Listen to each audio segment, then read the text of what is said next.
वामन भगवान जैसे ही बलि के यज्ञ मंडप में पहुंचे, बलि उस समय पे यज्ञ कर रहा था। शुक्राचार्य बोले कि जितने ही यज्ञ करोगे उतना ही और मजबूत होते चले जाओगे। तो बलि अपना 100वां यज्ञ कर रहा था। वामन भगवान जैसे बलि के यज्ञ मंडप के द्वार पे पहुंचा, बलि उनका स्वागत करने लगा कि स्वागतम ते नमस्तुभ्यं ब्रह्म ब्रह्मं किं करमामि ते ब्रह्मर्षिणां तपः साक्षात् मन्ये त्वार्थे वपुर्धरम। बोले कि हे ब्राह्मण देवता, आप हमारे इस यज्ञ मंडप में आए, ये मेरा अहम सौभाग्य है, सद्भाग्य है। और तुम्हारे इस मुखमंडल को आज तक मैंने कभी देखा ही नहीं कि जितने तेज आपके मुखमंडल से प्रदान हो रहा है। बोले जैसे मतलब करोड़ों सूर्य के समान आपके अंदर तेज प्रदीप्तमान है। अनेकों प्रकार से बलि पहले भगवान का वो करता है, फिर बोलता है कि अद्यना पितरस्तप्तम अद्य न पावितम कुलम अद्य सवेत्तम कृतयम यद भगवान गतो गृणाम। बोले बलि बोला कि हे महाराज, मैं बड़ा सद्भाग्यशाली हूँ जो कि आप मेरे यज्ञ मंडप में आए और मेरे पितरों की कृपा जो है कि आप मेरे साक्षात मंडप में प्रकट हुए हों। जैसे अनेकों प्रकार से जब भगवान का गुणनवाद बलि करने लगा, अब भगवान तो अपना आसन अगोमुखी माला लिए थे, अपना जप उनका चालू था। अब शुक्राचार्य जी को बलि ने कहा कि महाराज ऐसा लगता कि हमारे यज्ञ मंडप में लगता कि करोड़ों सूर्य के समान कोई देवता ही प्रकट हो गया। शुक्राचार्य जी बोले कि राजन, करोड़ों सूर्य नहीं लेकिन चंद्रमा तो कन्फर्म है। मैंने भी अपने जीवन में इतना सुंदर और इतना तेजवान ब्राह्मण बालक मैंने कभी नहीं देखा।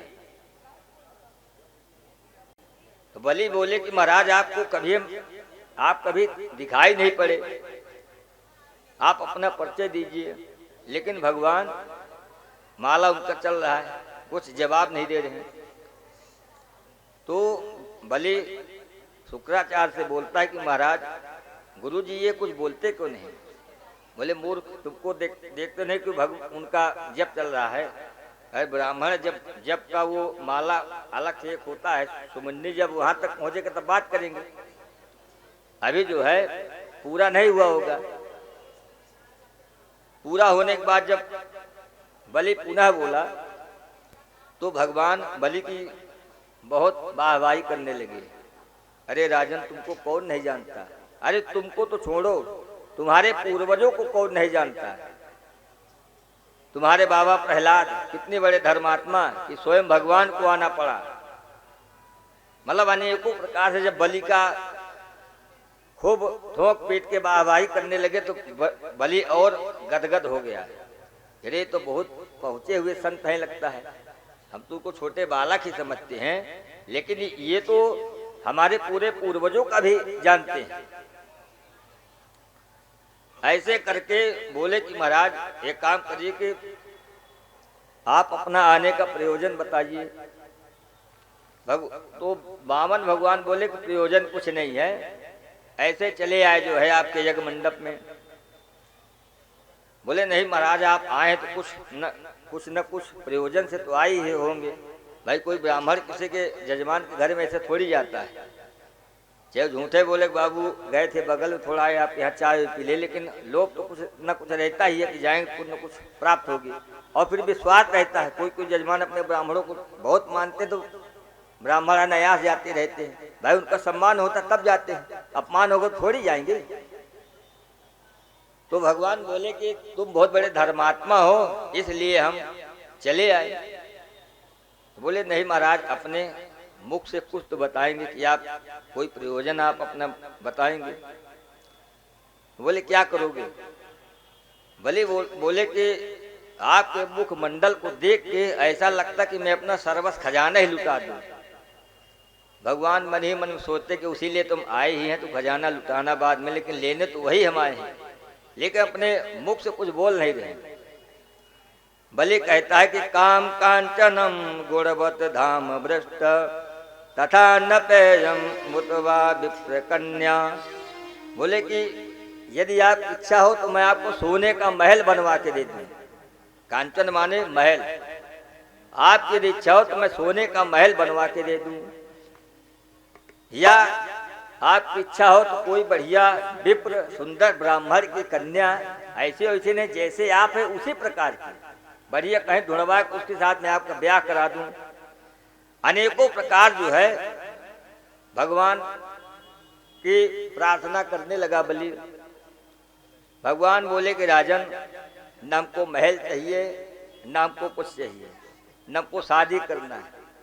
शादी कर दोगे, अगर मान लिया जाए कोई बच्चा पैदा हुआ मर गया तब, तो राजा बलि बोले कि रोना तो थाने ही पड़सी, भाई आपका बच्चा जाएगा तो आप रोएंगे। तो भगवान बोले कि ये जो है रोने गाने और ये माया झंझट में हमको नहीं पड़ना, हमको शादी ब्याह ये आपका महल कुछ नहीं चाहिए। तो बोले आखिर अपने मुख से कुछ तो बताइए कि क्या चाहिए। तो भगवान बोले कि एक काम कर, यदि तू देना ही चाहता है तो हमको 3 पग जमीन दे। बोले क्यों? बोले हम जहाँ भी अपना आसन बिछाते हैं, अब ये वही भगवान का ध्यान लगाते हो, दूसरा पहुँच उठा देता है, बाबा उठो, ये हमारा जमीन है, यहाँ आप लोग अभी आसन बिछाएंगे, कुछ दिन बाद अपना आश्रम बना लेंगे, कुटी बना लेंगे, इसलिए आपको बैठना नहीं, आप दूसरा स्थान देखिए। तो राजन सब ठीक है, लेकिन हमको पूजा पाठ और तपस्या करने में तकलीफ होता है। तो राजा बलि बोला कि महाराज आप इतने बड़े सम्राट के पास आए हैं, 3 पग जमीन क्या है, आप हमसे 4-5 गांव ले लीजिए, जितने में आपका चले उतने में आप निस्तार कीजिए, ये 3 पग जमीन में क्या होगा। तो भगवान बोले कि अरे राजन, हम एक बात तो कहना भूल ही गए, वो भी 3 पग जमीन लेंगे, लेकिन मैं अपने पैर से नाप के लूंगा। तब बलि बोला कि कर लो बात। अरे बामन बिलांग के ही आपको छोटे छोटे चरण 3 पग से क्या होगा महाराज, एक आसन भी तो नहीं बिछेगा। यदि आपको जमीन लेना तो आप हमारे पक्ष से ले लीजिए, किसी के पक्ष से लीजिए। भगवान बोले ना, हम बहुत संतोषी ब्राह्मण, हम किसी से इतना याचना नहीं करते, जो हमारे मन में था वो हम आपसे बोल दिए। यदि देना है तो ठीक है, नहीं तो हम अपने राम दूसरी जगह जाएंगे। और वैसे भी हम आपका यज्ञ मंडप देखने के लिए आए थे, कोई लेने देने के लिए नहीं आए थे। बलि बोला महाराज, हमको इतना छोटा दान करने में शर्म आती है। बोले कुछ भी हो, लेकिन यदि आपको देना तुमको 3 पग जमीन और मेरे चरण से नाप के देना हो तो ठीक है, नहीं तो फिर मैं दूसरी जगह चलूं याचना करने के लिए। बलि बोले कि नहीं, जो आपकी इच्छा हो आप लीजिए, आप अपने पक्ष नाप लीजिए 3 पग जमीन। भगवान बोले मैं ऐसे नहीं लेते, बिना कोई भी यजमान दान देता है तो दान बिना संकल्प के फलित नहीं होता है। कोई भी चीज आप दान दीजिए, उसको संकल्प कराइए कि आप अपना नाम गोत्र, फला ब्राह्मण का नाम गोत्र मैं इसको दान दे रहा हूं, तब वो संपूर्ण सिद्ध होता है। भगवान बोले भैया इसे हम किसी से नहीं लेते, यदि तुमको देना होगा तो पहले संकल्प कर कि 3 पग जमीन मुझको देना है, तब मैं लूंगा, अन्यथा ऐसे नहीं लूंगा। तो बलि बोले कि महाराज क्या बताएं, हमको 3 पग देने में शर्म लगती है। बोले शर्म उर्म नहीं, देना हो तो दीजिए, नहीं तो मैं चलूं। तो राजा बलि बोले कि ठीक है, आप 3 पग जमीन दीजिए, मैं संकल्प कराता हूं। तो जैसे शुक्राचार्य, इनका राजा बलि और वामन भगवान का वार्तालाप शुक्राचार्य जी सब सुन रहे थे, तो उन्होंने सोचा कि दाल में कुछ काला है, इसलिए कि हमारे महाराज जो है बलि इसको ऐसे दे रहे हैं लेकिन ऐसे ले नहीं रहा, तो हमको शंका हो रहा है कि कोई ये दूसरा तो नहीं है।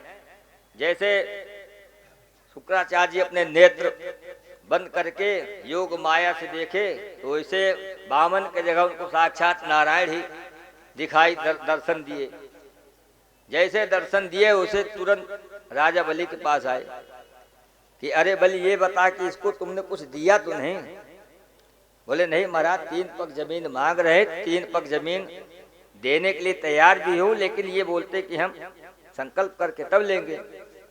बोले इसको देने लेने की बात मत कर, ये कोई बामन तेरे पर नहीं है, ये साक्षात नारायण तुम्हारे यज्ञ मंडप में है। और तू 3 पग बोलता, 2 ही पग में तेरा सब कुछ नाप लेंगे, तीसरा पग तेरे पास देने के लिए कुछ नहीं बचेगा।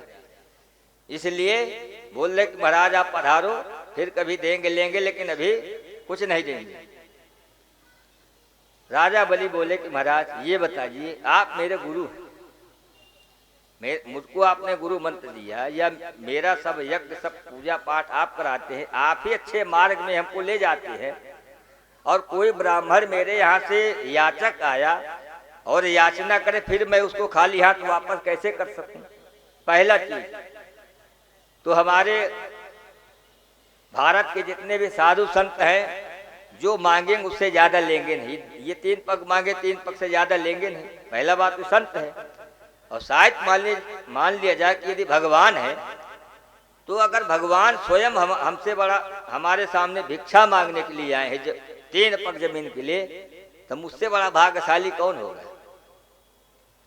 मेरा नाम होगा कि भाई नाम भाई आज भी बलि के अमर है कि बलि के पास भगवान 3 पग जमीन मांगने के लिए गए थे।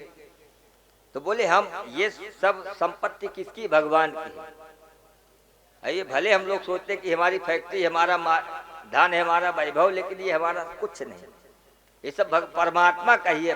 परमात्मा सबको अलग अलग करके जो है संपत्ति दिया हुआ है कि इतने का तुम भोग करो, इतने का तुम भोग करो, और लास्ट में सब भगवान के पास चला जाता। किसी पर कोई उस संपत्ति का भोग नहीं कर सकता। जब तक जिंदा हो खाओ पियो, बाद में तो फिर पड़ा ही रहेगा।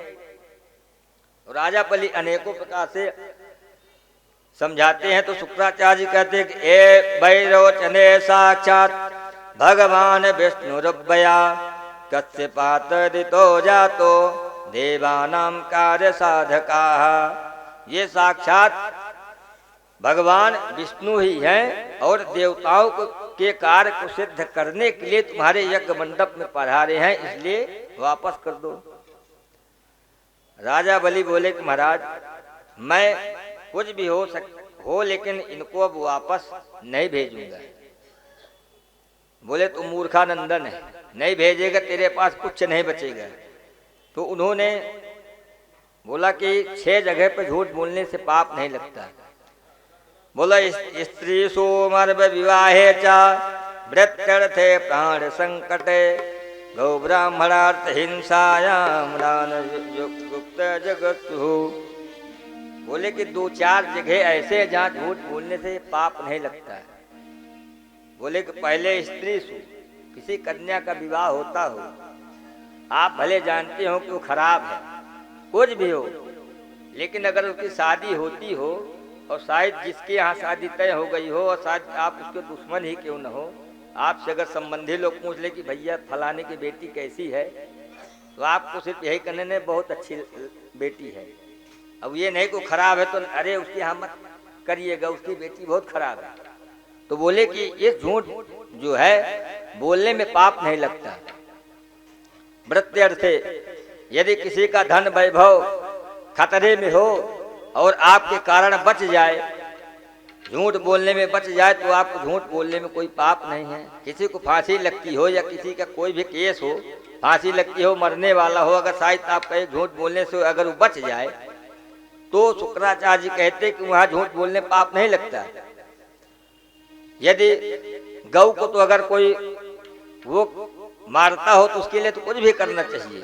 गौ ब्राह्मणार्थ हिंसा या, तो अनेकों प्रकार से जब समझाए बलि को, लेकिन बलि के समझ में कुछ नहीं आया। बोले नहीं महाराज, इनको मैं अपने आश्रम से खाली नहीं जाने दूंगा। तब बोले जो है कि भगवान को बोले कि महाराज आप संकल्प कराइए, मैं आपको 3 पग भूमि दान दूंगा। जैसे भगवान अपना कमंडल उठाए, टोटी वाला कमंडल, और जैसे जल निकालने के लिए उद्यत हुए, शुक्राचार्य एकदम सूक्ष्म रूप धारण करके उस कमंडल में प्रवेश कर गए। जब प्रवेश कर गए तो जो है जल नहीं निकलता था। तो बलि बोले कि महाराज अभी क्या हुआ, अभी तो सब सही था, इसमें जल नहीं निकल रहा। तो भगवान बोले कि इसका भी उपाय हमारे पास है, ये जल क्यों नहीं निकल रहा। बोले लाइए हमारे पास। कुसा होता है ना, कुसा की घास बड़ी पैनी होती है, उसको सीधे टोटी में डाला, जैसे डाले उसे शुक्राचार्य जी की आंख गोविंदाय नमो नमः, एक आंख उनकी चली गई। शुक्राचार्य जी बोले कि देता कोई है, पाता कोई है, बीच में हम पड़ के बिना फालतू अपना आंख फोड़ दिए। लेकिन राजा को बोले कि राजा जा, तू बहुत जल्दी श्रीहीन हो जाएगा। और भगवान 3 पग भूमि, जैसे ही राजा बलि दान करने लगे और दान का संकल्प हो रहा था, राजा बलि हाथ में जल लिए थे, जल जैसे पृथ्वी पर डाले तो देखे कि जहाँ वामन भगवान है वहां तो कुछ है ही नहीं, वहां तो पैरे पैरे पूरा चरण। जब वामन भगवान का रूप देखने लगा तब वामन भगवान विराट रूप धारण करने लगे। बोले विराट भगवान की जय। वामन भगवान का विराट रूप देख के बलि हाथ जोड़ के बैठ गया। समझ गया कि हमारे गुरुजी सही बोल रहे थे, कोई ये वामन 53 नहीं, तो साक्षात नारायण है। लेकिन फिर भी बहुत प्रसन्न हो रहा था कि नारायण का ही दिया हुआ धन ले लेंगे तो क्या। और भगवान अपने पहला चरण उठाया, पूरा स्वर्गलोक को नाप लिया। जब स्वर्गलोक में भगवान का चरण पहुंचा तो ब्रह्मा जी उनके चरण को धो के अपने कमंडल में रख लिए। पर्वत की कंदरा से उनके चरण में घात लगा, जिसके कारण थोड़ा सा खून उसमें टपका। तो ब्रह्मा जी सोचे कहीं अगर ये पृथ्वी में गिरेगा तो अमृत है, उसको तुरंत अपने कमंडल में रख लिए। दूसरे पैर में पूरी पृथ्वी लोक को भगवान ने नाप लिया। 2 ही पग में सब खत्म। अब बलि से बोले कि बलि तीसरा पग कहाँ रखे, बोल जल्दी बता, जो है तीसरा पग कहाँ रखें, अब तेरे पास बचा ही क्या है। तो यदि संकल्प करके नहीं देगा तो इसका तुमको दोष लगेगा। तुरंत जो है भगवान उसको नाक पास में बांध लिए। बोले कोई अपना तीसरा पग कहाँ रखे बता। सुखदेव जी कहते कि प्रहलाद जी स्वयं स्वर्ग से आए वहां पे।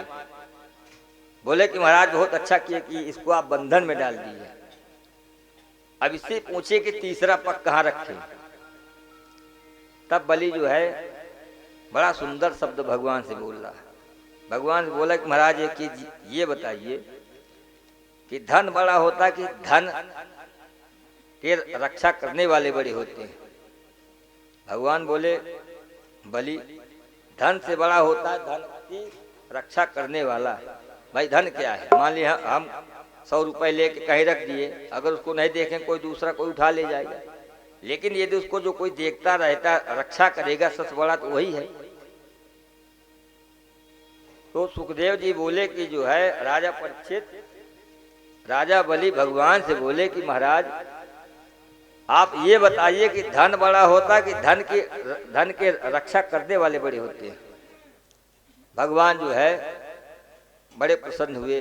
बोले राजा परीक्षित धन बड़ा नहीं होता है, जो धन को अच्छे ढंग से संचालन करता है उसकी रक्षा करता है वही सबसे बड़ा होता है। तो राजा बलि बोले कि महाराज अभी तक आपने हमारे पूरे वैभव को ही हरण किया है, लिया है दान में।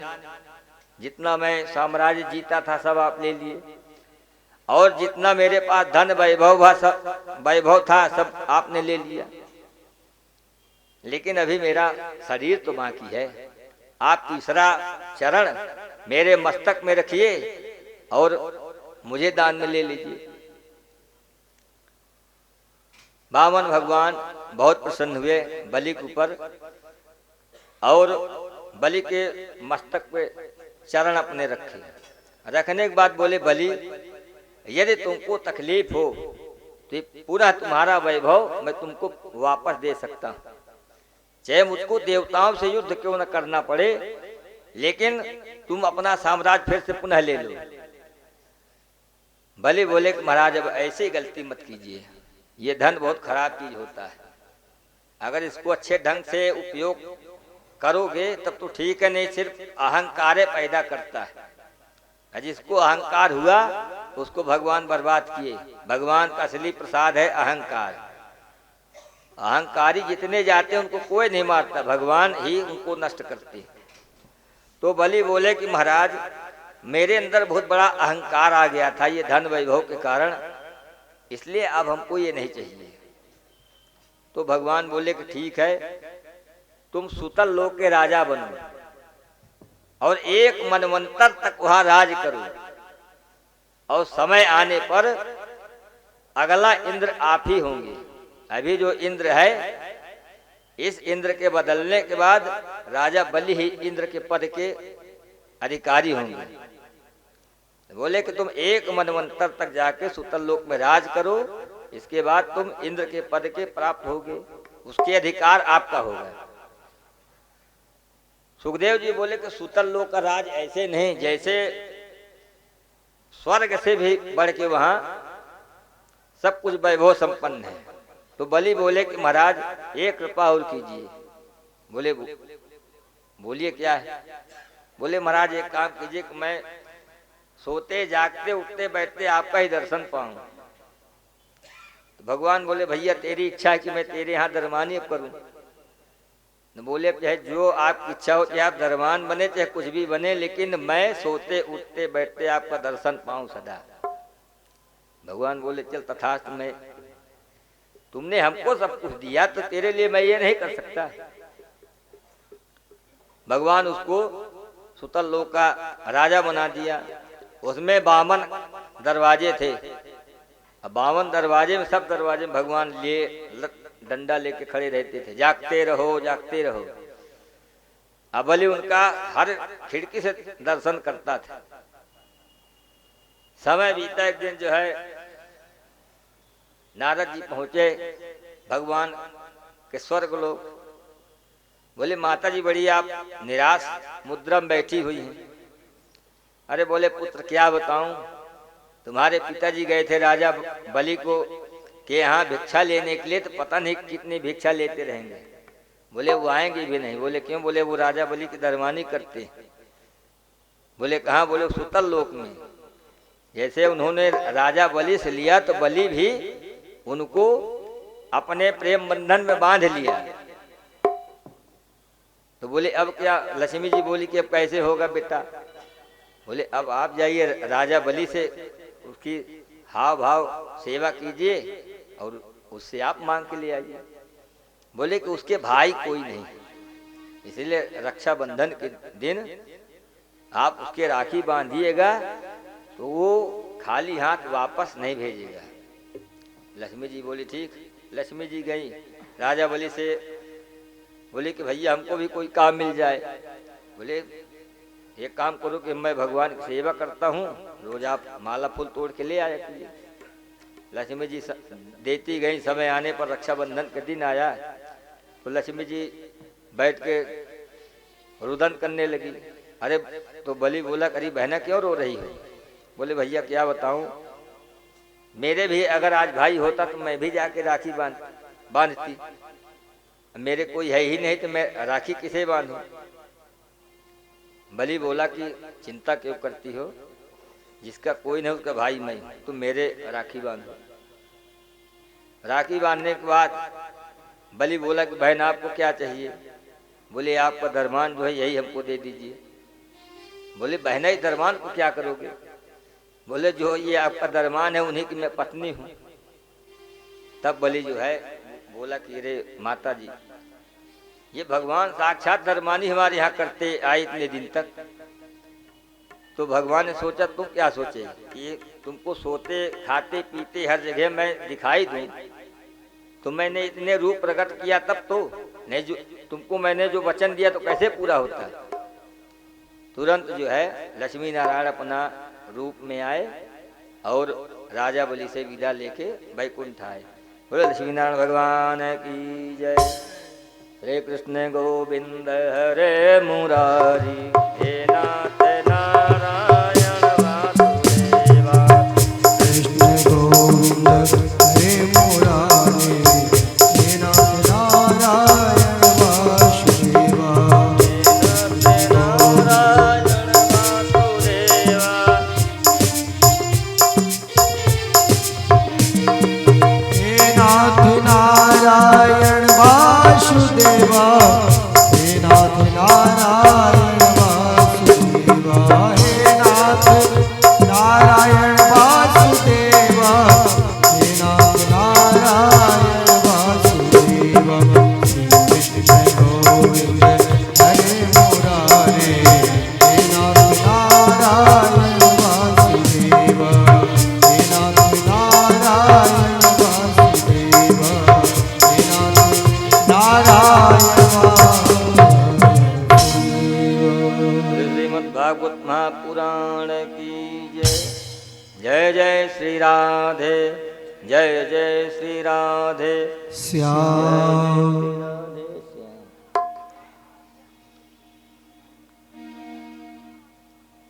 राजा परीक्षित बोले कि महाराज सूर्य वंश का वर्णन सुनाइए कि सूर्य वंश में कितने कितने कौन प्रतापी राजा हुए। तो सुखदेव जी ने कहा सूर्य वंश और चंद्रवंश में भगवान कृष्ण अवतार लिए और सूर्य वंश में भगवान राम अवतार लिए। चंद्रवंशी सूर्यवंशी।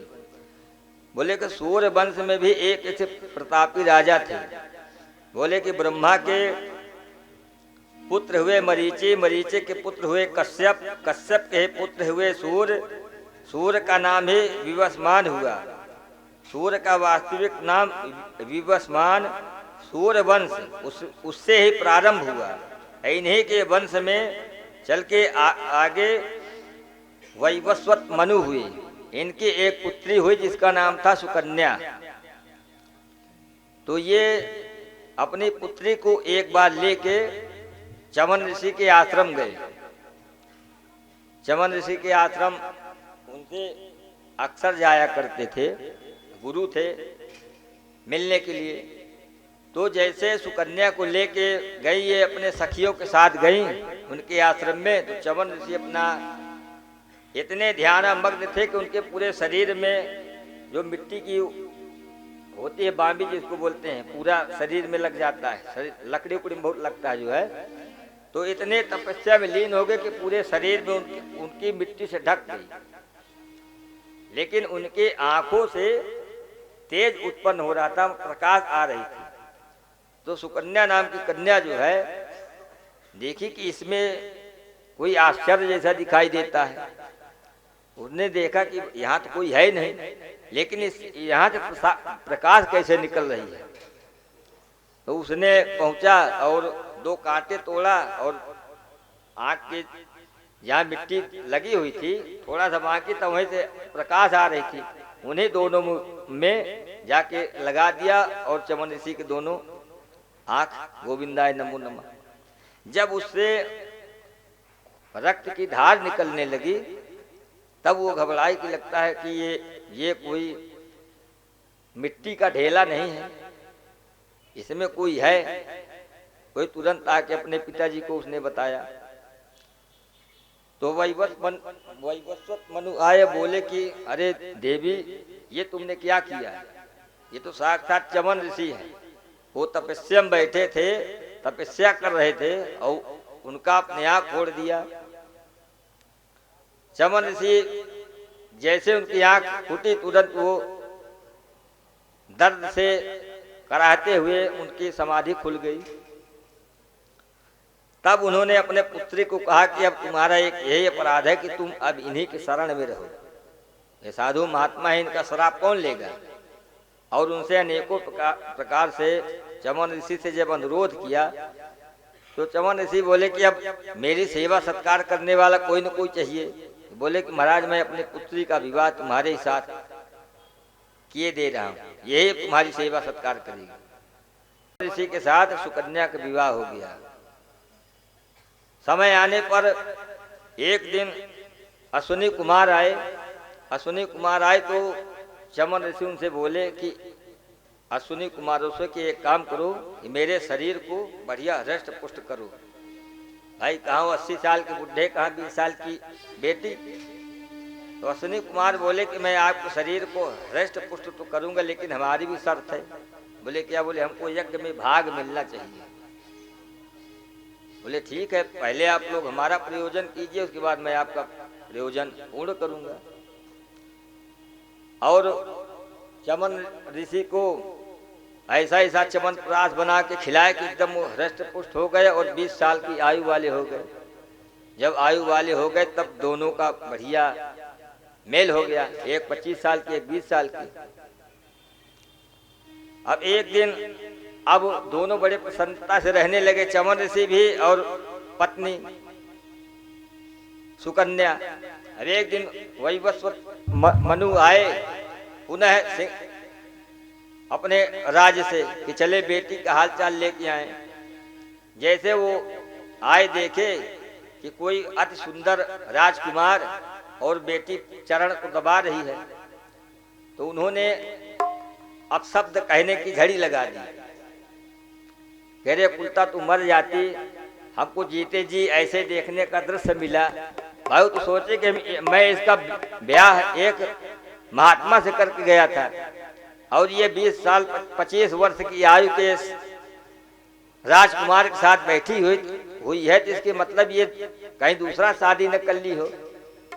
जब उनको अपशब्द कहने लगे तब जो है सुकन्या ने कहा पिताजी आप मुझको अपशब्द मत बोलिए, ये आपके दामाद ही चमन ऋषि है। उन्होंने तब समझाया कि अपने योग बल से और अश्विनी कुमार के योग बल से मुझको ये शरीर प्राप्त हुआ। श्री कृष्ण गोविंद हरे मुरारी, हे नाथ नारायण वासुदेवा। श्री कृष्ण गोविंद हरे मुरारी, हे नाथ नारायण वासुदेवा। इन्हें वैवस्वत मनु के आगे वंश में 10 पुत्र हुए। उसमें सरयाति, वैवस्वत, सरयाति नाम के पुत्र और इन्हीं के वंश में आगे चल के राजा अम्बरीश हुए। सूर्य वंश में राजा अम्बरीश जो कि भगवान की एकादशी का व्रत करते थे, एकादशी के व्रत के प्रभाव से उनको भगवान की अनन्य कृपा प्राप्त हुई और सुदर्शन चक्र उनका स्वयं आधिपत्य रक्षा करने लगा। सुखदेव जी बोले कि महाराज ये कैसे? भगवान तो जिसके ऊपर सुदर्शन चक्र अपना छोड़ते नहीं तो उनको कैसे दिए? बोले अम्बरीश राजा ऐसे भक्त नहीं थे, भगवान के इतने अनंत भक्त थे कि इतने बड़े प्रतापी राजा होने के बाद भगवान का पूजा पाठ स्वयं वो अपने हाथ से करते थे। भगवान के भोग लगाने के लिए वो चक्कियों से आटा नहीं पिसवाते थे, जैसे आजकल सब आदमी चक्की का पूरा मार्केट बाजार का यूज करता है।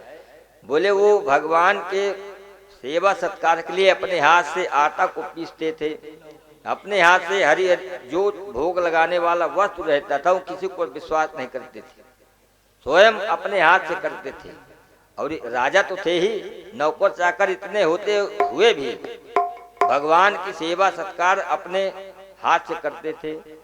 उनको नहलाना धुलाना भोग लगाना सब कुछ अपने हाथ के अलावा दूसरे किसी नहीं करवाते थे।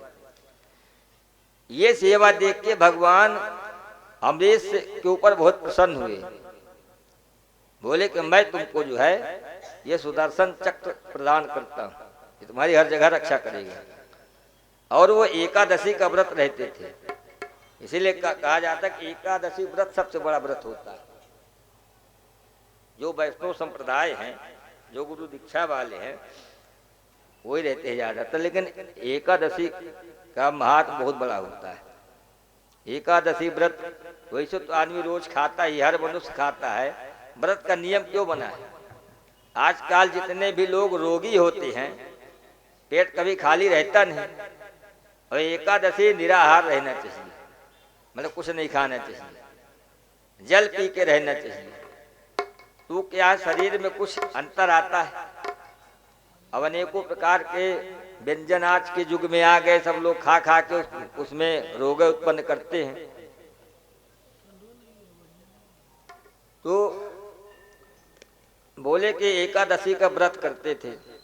एक दिन समय आया कि राजा अम्बरीश एकादशी का व्रत रखे हुए थे, अगले दिन उनको पारण करना था।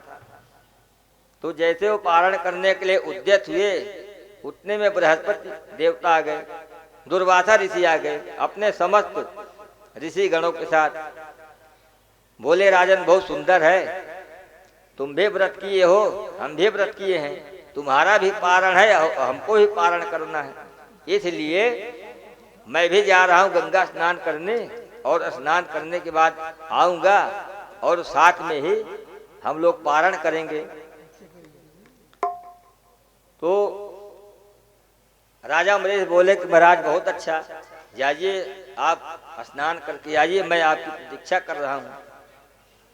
लेकिन अब एकादशी का व्रत होता है कि द्वादशी पूर्ण होने के बाद त्रयोदशी नहीं लगनी चाहिए। कोई व्रत होता है उसको दो तिथियों में पारण नहीं करना चाहिए। जो तिथि जैसे एकादशी है, द्वादशी के अंदर पारण करना चाहिए, अगर त्रयोदशी में करने से भी पाप लगता है। तो जैसे देखे कि द्वादशी समाप्त होने वाली है और अभी तक दुर्वासा ऋषि आए नहीं, तो उन्होंने ब्राह्मणों से राय मशवरा लिया कि महाराज अब क्या किया जाए, भाई अभी तक तो महाराज आए नहीं, और जब तक आएंगे नहीं तब तक पारण होगा नहीं। तो सब ब्राह्मण लोग बोले कि महाराज आप पारण भगवान का चरणामृत ले लीजिए, ये तो कोई भोग है नहीं, न कोई अन्न है, ना आप कुछ खा ही रहे हैं, तो भगवान का थोड़ा सा चरणामृत लेके आप पान कर लीजिए, तो आपका व्रत भी नहीं खंडित होगा, पारण भी नहीं कहने के लिए होगा कि भाई आपने कुछ खाया, और आपका पारण भी हो जाएगा। बोले हाँ ये ठीक रहेगा। सुखदेव जी बोले कि जैसे ब्राह्मणों ने कहा वैसे राजा अम्बरीश ने भगवान का चरणामृत लेके पान किया। इतने में ही जो है दुर्वासा ऋषि आ गए। सबसे कुपित वाले देवता दुर्वासा ही है, इनसे बड़ा क्रोधी तामसी कोई नहीं। दुर्वासा एक एक कहीं भी पहुंचते थे, सारे देवता तुरंत हिल जाते थे कि इनके सेवा में कोई कमी न पड़ जाए कि गुस्सा हो जाए। तो जैसे उनको पता चला कि राजा ने पारण कर लिया, वैसे राजा को जाके 4 अपशब्द सुनाए कि तुम जो है हमको बोल के रखे थे कि साथ में आएंगे, मैं पारण करूंगा, और मेरे जाते ही तुम मेरे अनुपस्थिति में पारण कर लिए, इसलिए तुम दंड के भागी हो। और अपनी जटा से एक चूल उखाड़े जमीन पटके कृत्या नाम की राक्षसी उत्पन्न हो गई। बोले इस अम्बरीश को यहीं पे समाप्त कर दो। अब कृत्या जैसे राजा अम्बरीश के पास पहुंची, वैसे भगवान का सुदर्शन चक्र कृत्या राक्षसी को जला के खाक कर दिया। खाक करने के बाद दुर्वासा ऋषि के पास सुदर्शन चक्र पहुंचा, और दुर्वासा सोचे कि हमको भी नहीं छोड़ेगा सुदर्शन। उनको भागते भागते पूरे पृथ्वी लोक में किसी ने सहारा नहीं दिया। अंत में गए शंकर जी के पास। शंकर जी बोले कि यहाँ से तुरंत भगो, हम कुछ नहीं कर सकते।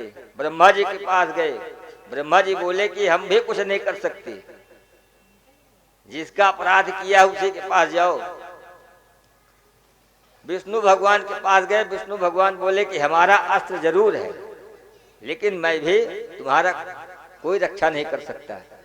बोले भगवान क्यों, आप क्यों नहीं कर सकते? बोले कि मैं भक्त के पराधीन हूं। यदि कोई भक्त मेरी अनन्य सेवा करता है अनेकों प्रकार से, तो मैं उसके अधीन हो जाता हूं। यदि तुमको अपने प्राणों की रक्षा करना तो जाके राजा अम्बरीश से ही निवेदन करो, तभी कुछ हो सकता है, अन्यथा मैं भी कुछ नहीं कर सकता। 100 वर्ष तक वो भ्रमण करते ही रहे, लेकिन उनकी कोई रक्षा नहीं किया।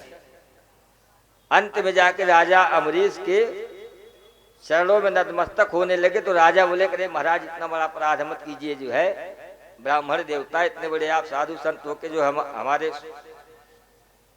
शरणागति आप ग्रहण करते हैं। अरे बोले राजन, इससे, इस सुदर्शन चक्र से मेरी रक्षा करो। मुझे पूरे भूमंडल में, त्रैलोक में किसी ने मेरी रक्षा नहीं किया। साक्षात नारायण ने कहा कि सीधे जिसका अपराध किया उसी के पास जाओ। तब राजा अम्बरीश ने भगवान को हाथ जोड़ के निवेदन किया, हे प्रभु, हे नारायण, यदि मैंने जीवन पर्यंत आपकी सेवा सत्कार किया हो तो इन ब्राह्मण को क्षमा कीजिए और अपने सुदर्शन चक्र को आदेश दीजिए कि इनके पीछे न लगे। जिस समय पे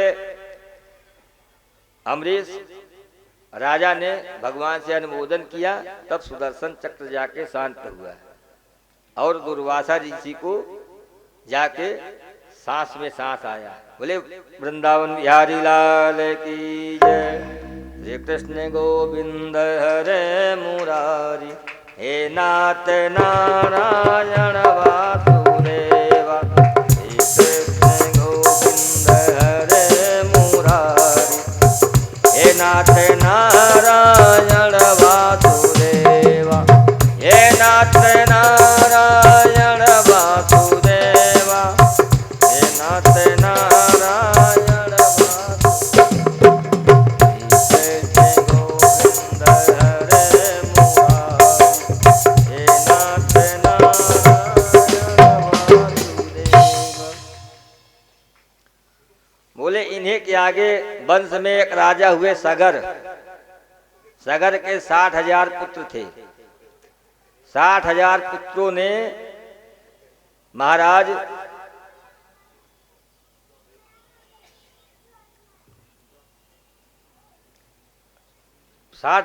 सगर ने एक अश्वमेध यज्ञ किया।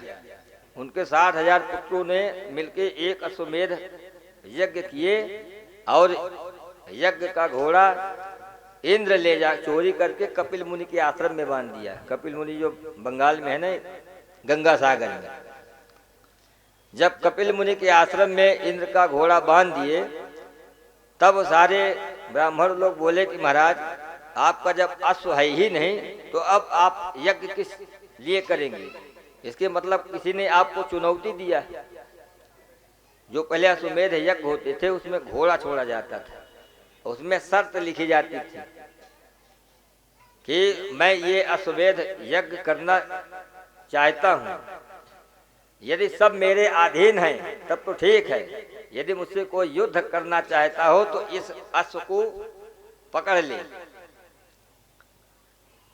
तो इंद्र ने चोरी करके कपिल मुनि के आश्रम में उस अश्व को ले जाके बांध दिया। जब बांध दिया तो ये हुआ कि अश्व है ही नहीं। तो राजा सगर ने कहा कि अपने पुत्रों को आदेश दिया कि जाके उस अश्व को ढूंढो। अब सगर के 60,000 पुत्र हर जगह ढूंढने लगे, कहीं उनको मिले ही नहीं। इसमें तो दिया कि खोदते खोदते एकदम पाताल समुद्र उन्हीं का बनाया हुआ है। सगर के पुत्रों का 60,000, जहाँ कपिल मुनि है, सब वही खोदे हुए हैं। खोदते खोदते उसको समुद्र बना दिया। जब देखे कि अश्वमेध का यज्ञ कपिल मुनि के आश्रम में बंधा हुआ है, तब ये लोग 60,000 पहुंचे। बोले कि ओहो, हमारे घोड़ा को ये चोरी करके और पाखंडियों की तरह आंख मूंद करके और गेरुआ वस्त्र धारण करके ध्यान लगा के बैठा है। मतलब अनेकों प्रकार से जब उनको दुर्वचन सुनाने लगे, तब कपिल देव जो है उनकी आंख खुली। उनके आंख खुलते ही 60,000 सब भस्म हो गए, सब गोविंदाय नमो नमः हो गए। जब भस्म हो गए तब राजा सगर को मालूम हुआ कि हमारे 60,000 पुत्र सब कपिल मुनि के कोप से भस्म हो गए, राख हो गए। तब राजा सगर आए, कपिल मुनि से आराधना याचना किए कि महाराज अब ये बताइए कि ये सब भस्म हो गए, इनके गति के लिए क्या किया जाए, इनकी दुर्गति न हो। बोले अब एक ही उपाय है इनकी सदगति प्रदान हो सकती है तो सिर्फ गंगा मैया से। जब गंगा जी आएंगी और वो अपने जल से इनके पापों को धोएंगी तब ये जाके तृप्त होंगे। तो इन्हीं के वंश में आगे चल के भगीरथ गंगा जी को प्रकट किए थे लाने के लिए। तब राजा सगर आए, आने के बाद अपने वंश परिवार में सबको बोलने लगे। सब अंशुमान पहले तपस्या किए, फिर किसी के द्वारा जब गंगा जी नहीं आई तब भागीरथी गंगा जी की तपस्या, घोर तपस्या की। बोले गंगा मैया की जय। जब भगीरथ महाराज गंगा जी की घोर तपस्या किया तब गंगा माता जी प्रसन्न हुई। बोले पुत्र मैं मृत लोक में आने के लिए तो तैयार हूं, लेकिन विडंबना यह है कि मेरे भार को कौन संभालेगा। तो बोले क्यों माता जी? बोले यदि मैं स्वर्ग लोक से अगर मृत लोक में आऊंगी तो मेरा तेज इतना तीव्र है कि मैं पाताल में चली जाऊंगी। जब पाताल में चली जाऊंगी तो फिर आने से कोई लाभ ही नहीं। तो बोले अब माता जी क्या किया जाए? बोले मेरे वेग को रोकने वाले को भी प्रसन्न कीजिए। यदि भोले बाबा चाहे तो मैं आ सकती हूँ। तब सुखदेव जी बोले कि इसके बाद गए शंकर भगवान को प्रसन्न किए। अब उनको छोड़ के बोले कि माता जी आप रुकिए, भोले बाबा को हम प्रसन्न करें। जब भोले बाबा को प्रसन्न किए तब भोले बाबा बोले कि ठीक है, गंगा जी को बोलिए कि आए, मैं उनके बेग को संभालूंगा। तो शिव तांडव बनाना रामायण यही बनाया। जटा कटाक्ष सम भ्रमम भ्रमम निनिम पनिर झरी विलोल बीच वल्लरी विराजमान मूर्धनि, उनके सारे के उसको बनाया हुआ है, उपमा गाया हुआ है। तो शंकर भगवान बोले कि भागीरथी से कि अब गंगा जी को बोलिए कि आए और उनके बेग को मैं संभालूंगा। और पूरी गंगा जी को अपने जटा में संभाल ली। जैसे गंगा जी आई, शंकर भगवान अपने जटा में गंगा जी को संभाल लिए। तो बोले कि महाराज अब भोले बाबा से निवेदन किए कि कम से कम अब निकालिए, तब तो इनको लेके जाए। अब आपके तो जटा में समाई हुई हैं। और गंगा जी इतना प्रयास करने पर भी उनको कहीं से रास्ता नहीं मिला। शंकर भगवान की खोपड़ी में घूमती रही वो, उनको कहीं रास्ता ही नहीं जाने के लिए। मतलब उनको अहंकार हो गया था कि मेरे बेग को कौन संभालेगा। ये नहीं जानते कि एक से देवी देवता पड़े हुए हैं।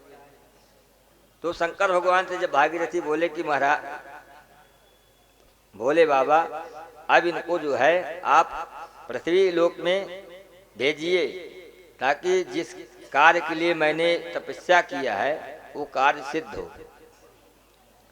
तब भोले बाबा अपने जो है सर के चूल के थोड़ा सा निचोड़े तो गंगा जी प्रकट हुई। और उससे जो है एक बाल को हटाने से गंगा जी प्रकट हो गई और तुमके सब जटा में समाई हुई। अब सोचिए, अब गंगा जी बोली कि भगीरथ के पुत्र, जहाँ जहाँ तुम्हारे पूर्वज हों हमको लेके चलो और हम तुम्हारे पूर्वजों को तृप्त करते चले। बोलो गंगा मैया की जय। अब जहाँ उनके पूर्वज लोग थे उनको लेके भगीरथ आए और सब उनके पूर्वज लोग और गंगा माता ने सबको तृप्त किया और मोक्ष प्रदान किया। श्री कृष्ण गोविंद हरे मुरारी, हे नाथ नारायण वासुदेव। तोड़ दिया रे,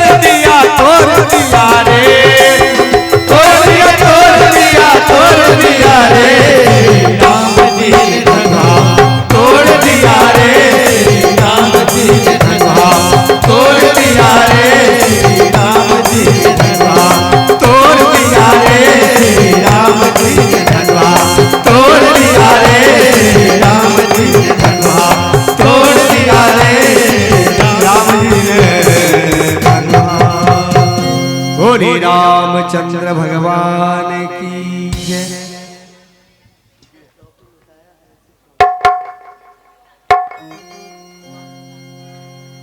अब तो मिथिलानी सखी सब इतना पागल हो गई, धनुष टूटते ही सोच रही कि यही तो प्रण था, अब तो ये तोड़ दिए तो हमारे बानोई हो गए। इतना खुशी मनाती है।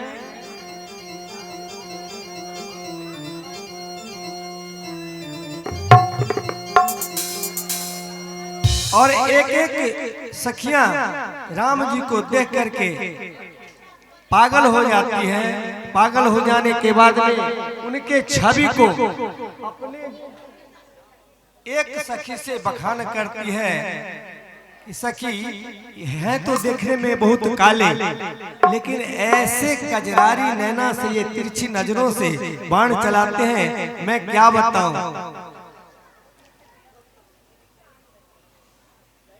इतना सुंदर वर्णन करके बताती है, कहती है बोली रामचंद्र भगवान की जय।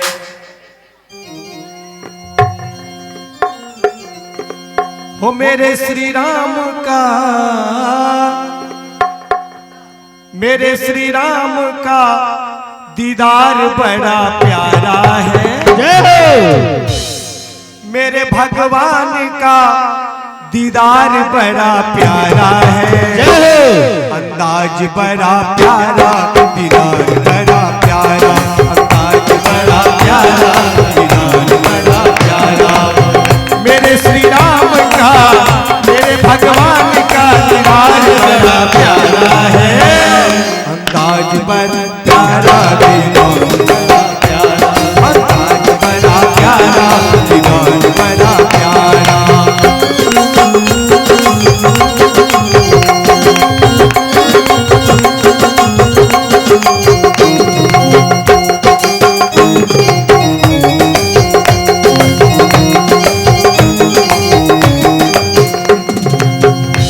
जब से मैंने इनको देखा है तब से क्या हुआ, लतों ने लूट लिया, जिगर को घायल किया। लतों ने लूट लिया, जिगर को घायल किया। तेरी प्यारी अदा ने मुझे बेचैन किया, तेरी प्यारी अदा ने मुझे बेचैन किया। तेरे मेरे सीने में तेरा, मेरे सीने में तेरा दर्द बड़ा प्यारा है। अंदाज बड़ा प्यारा, दीदार बड़ा प्यारा, अंदाज बड़ा प्यारा, दीदार बड़ा प्यारा।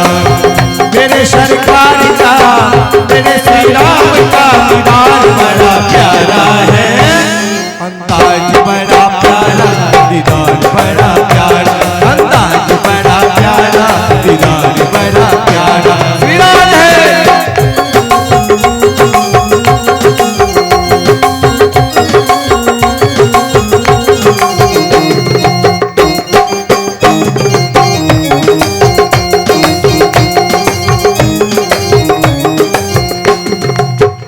मेरे राघव भैया तूने क्या जादू किया, ओ मेरे राघव भैया तूने क्या जादू किया। मैं तेरा दर्श पाकर मेरा दिल धड़क गया, मैं तेरा दर्श पाकर मेरा दिल धड़क गया। मेरे सीने में तेरा, मेरे सीने में तेरा दर्द बड़ा प्यारा है। मेरे सीने में तेरा दर्द बड़ा प्यारा है। अंदाज बड़ा प्यारा, दीदार बड़ा प्यारा, अंदाज बड़ा प्यारा, दीदार बड़ा प्यारा, अंदाज बड़ा प्यारा, दीदार बड़ा प्यारा, अंदाज बड़ा प्यारा, दीदार बड़ा प्यारा, अंदाज बड़ा प्यारा, दीदार बड़ा प्यारा, अंदाज बड़ा प्यारा, दीदार बड़ा प्यारा। अपने सुंदर कोमल सुंदर छवि से भगवान सबको लुभा रही हैं। और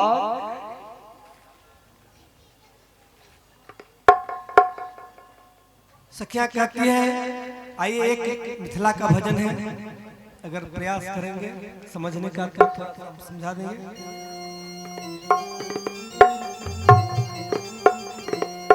हे हमरा अंगना में उग गेल चाँद, पाहुन भेला भगवान हमरा अंगना में उग गेल चाँद, पाहुन भेला भगवान। अर्थात हमारे आंगन में चांद का उदय हो गया। क्योंकि जो पूरे संसार के पति हैं आज हमारे यहाँ मिथिला में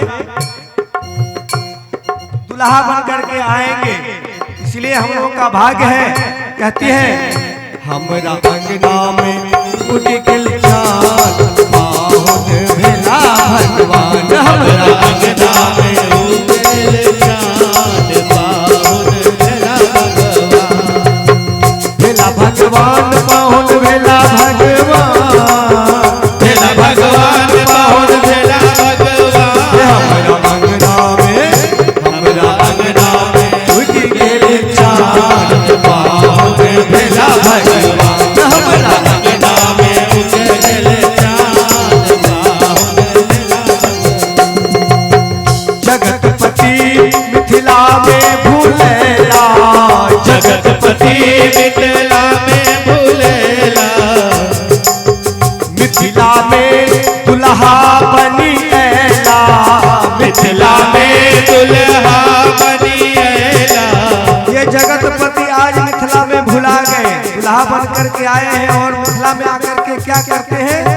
अरे सासुर में कुटलनी धान, पहले मुसल और मुसल से उखल में धान कुटाया जाता था, अभी भी दुल्हा सरकार को कुटाया जाता है धान हम लोग के यहाँ। अरे सासुर में कुटलनी धान, पाहुन भेला भगवान हमरा सासुर में कुटेला धान, पाहुन भेला भगवान। भेला भगवान पाहुन भेला भगवान, भेला भगवान पाहुन भेला भगवान। हमरा अंगना में उग गेल चाँद, पाहुन भेला भगवान हमरा अंगना में उग गेल चाँद, पाहुन भेला भगवान। तो राजा रामचंद्र की जय। इस तरह से प्रसंग बहुत है, इसमें तो 4-5 घंटा लगेगा, लेकिन चलिए कथा को आगे बढ़ाना भी है। अब बोलिए रामचंद्र भगवान की जय। सुखदेव जी बोले, राजन राजा परीक्षित बोले कि हमारे प्रभु का किस वंश में जन्म हुआ, उसका भी थोड़ा हमको सुनाइए। अभी तो 4 दिन से सुन ही रहे हैं सूर्य वंश का, हमारे प्रभु का किस वंश में अवतार हुआ ये भी समझाइए। सुखदेव जी बोले कि कथितो वंश विस्तारो भवता सोम सूर्यो, राज्ञा चोपवक्तम चरितम परमाद्भुतम, यदोक्तम धर्मशीलस्य नेतरम मुनिसक्तमम। मतलब उनको 2 श्लोक में सुना दिए पूरा भगवान का विस्तार।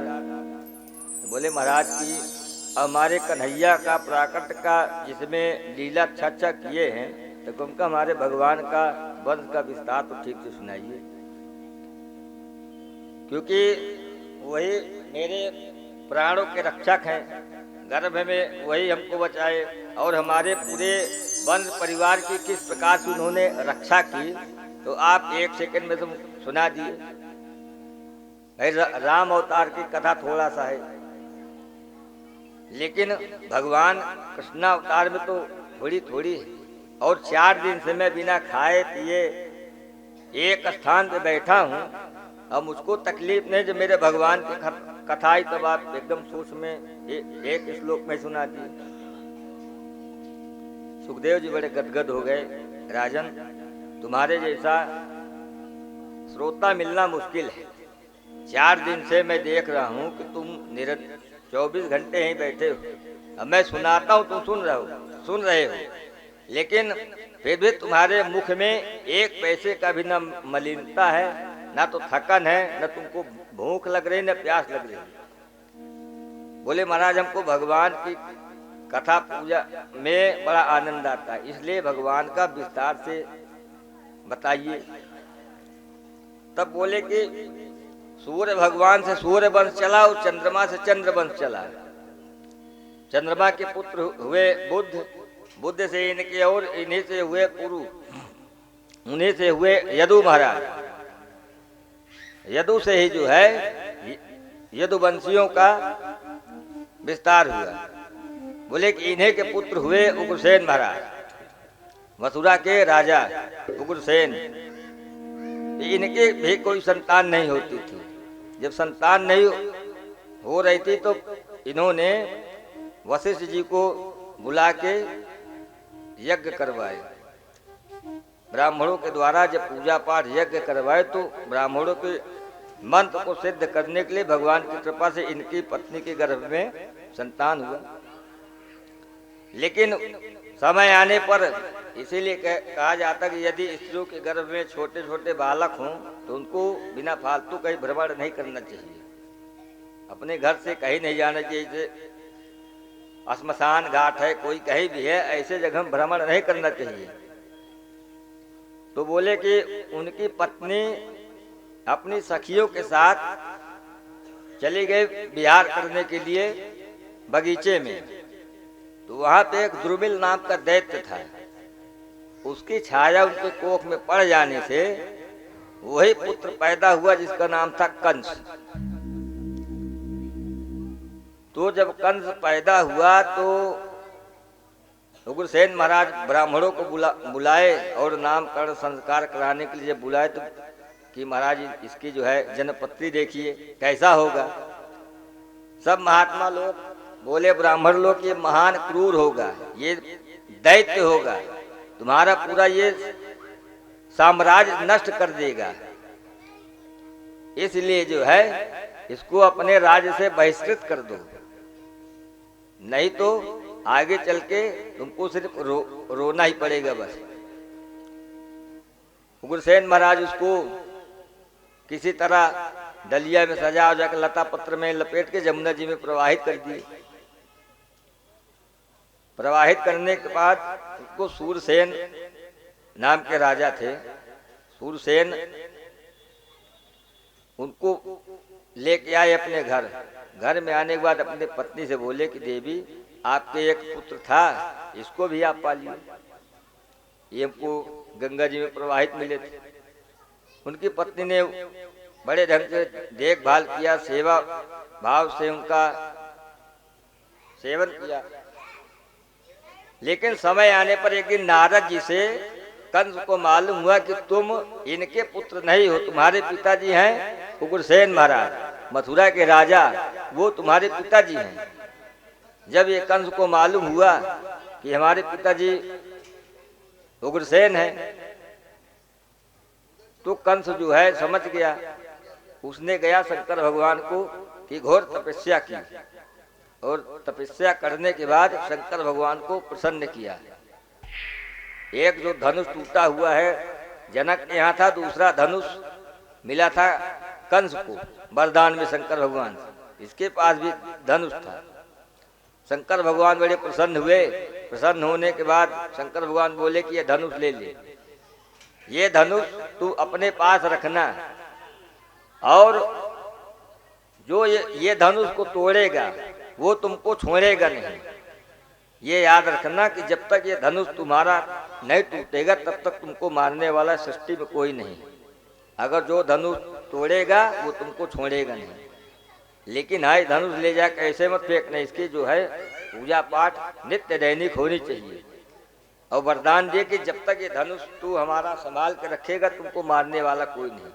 अब इधर कंस जो है धनुष लेके और जितने दैत्य थे, अघासुर, बकासुर, धेनुकासुर, जितनी पूतना थी, इनकी सब पूरे एक मंडली बनाई और मंडली बना के मथुरा में आके आक्रमण किया। जितने देवी मतलब संत महात्मा लोग यज्ञ पूजा पाठ कर रहे थे सब बोले कि आज के बाद सब बंद, किसी को हम नहीं कुछ करने देंगे। उग्रसेन महाराज आए, बोले कि अरे दुष्ट मूर्ख, ब्राह्मणों की को पूजा नहीं करने देगा, संतों को यज्ञ नहीं करने देगा, इसमें तेरा क्या जाता है। तो उग्रसेन जी से कंस बोला कि आप क्या जाने, मुझसे बड़ा प्रतापी कोई नहीं है। और मैं कुछ नहीं करने दूंगा। आज के बाद सब लोग यदि मेरी सेवा, मेरा ही पूजा पाठ करें, सब यज्ञोग्य बन। जब उनके अनेक प्रकार विरोध करने पर नहीं माना और ले जाके अपने पिताजी को ही जेल खाने में बंद कर दिया। जबरदस्ती का राजा बन गया। और जब राजा बन गया तो प्रजाओं के ऊपर बड़ा कड़ा दंड चालू कर दिया। एक दिन समय आया कि उनकी चचेरी बहन थी देवकी, तो समय आने पर जब देखी कुछ बड़ी हो गई, सयानी हो गई, शादी के योग हो गई, तब उसके मन में आया कि हमारी बहन है, अगर मैं इसकी शादी नहीं करूंगा तब लोग क्या समझेंगे। वैसे भी मेरा पाप अत्याचार तो बहुत बढ़ गया। बढ़ने के बाद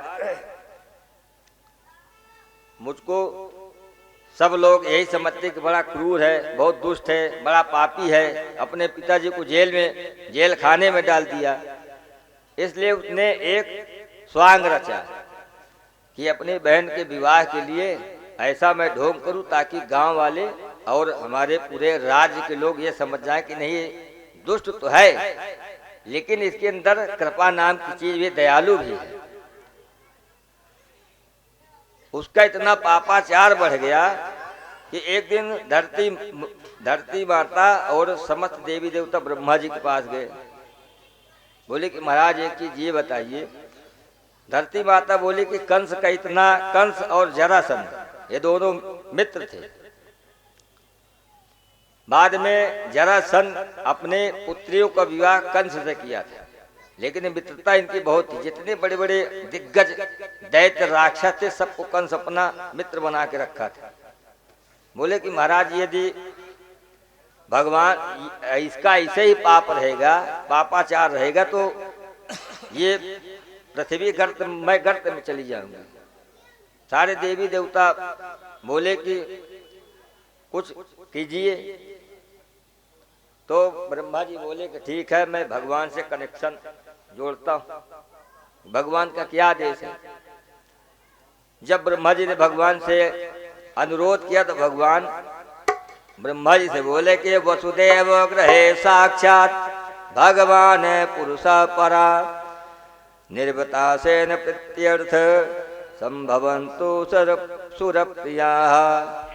ब्रह्मा जी से बोले कि ब्रह्मा जी आप चिंता मत कीजिए, सारे जितने मथुरावासी हैं, वृंदावनवासी है, गोकुलवासी, सब कोई बोल दीजिए कि समय आने पर मैं जन्म लूंगा मथुरा में, इतने हताश न हो।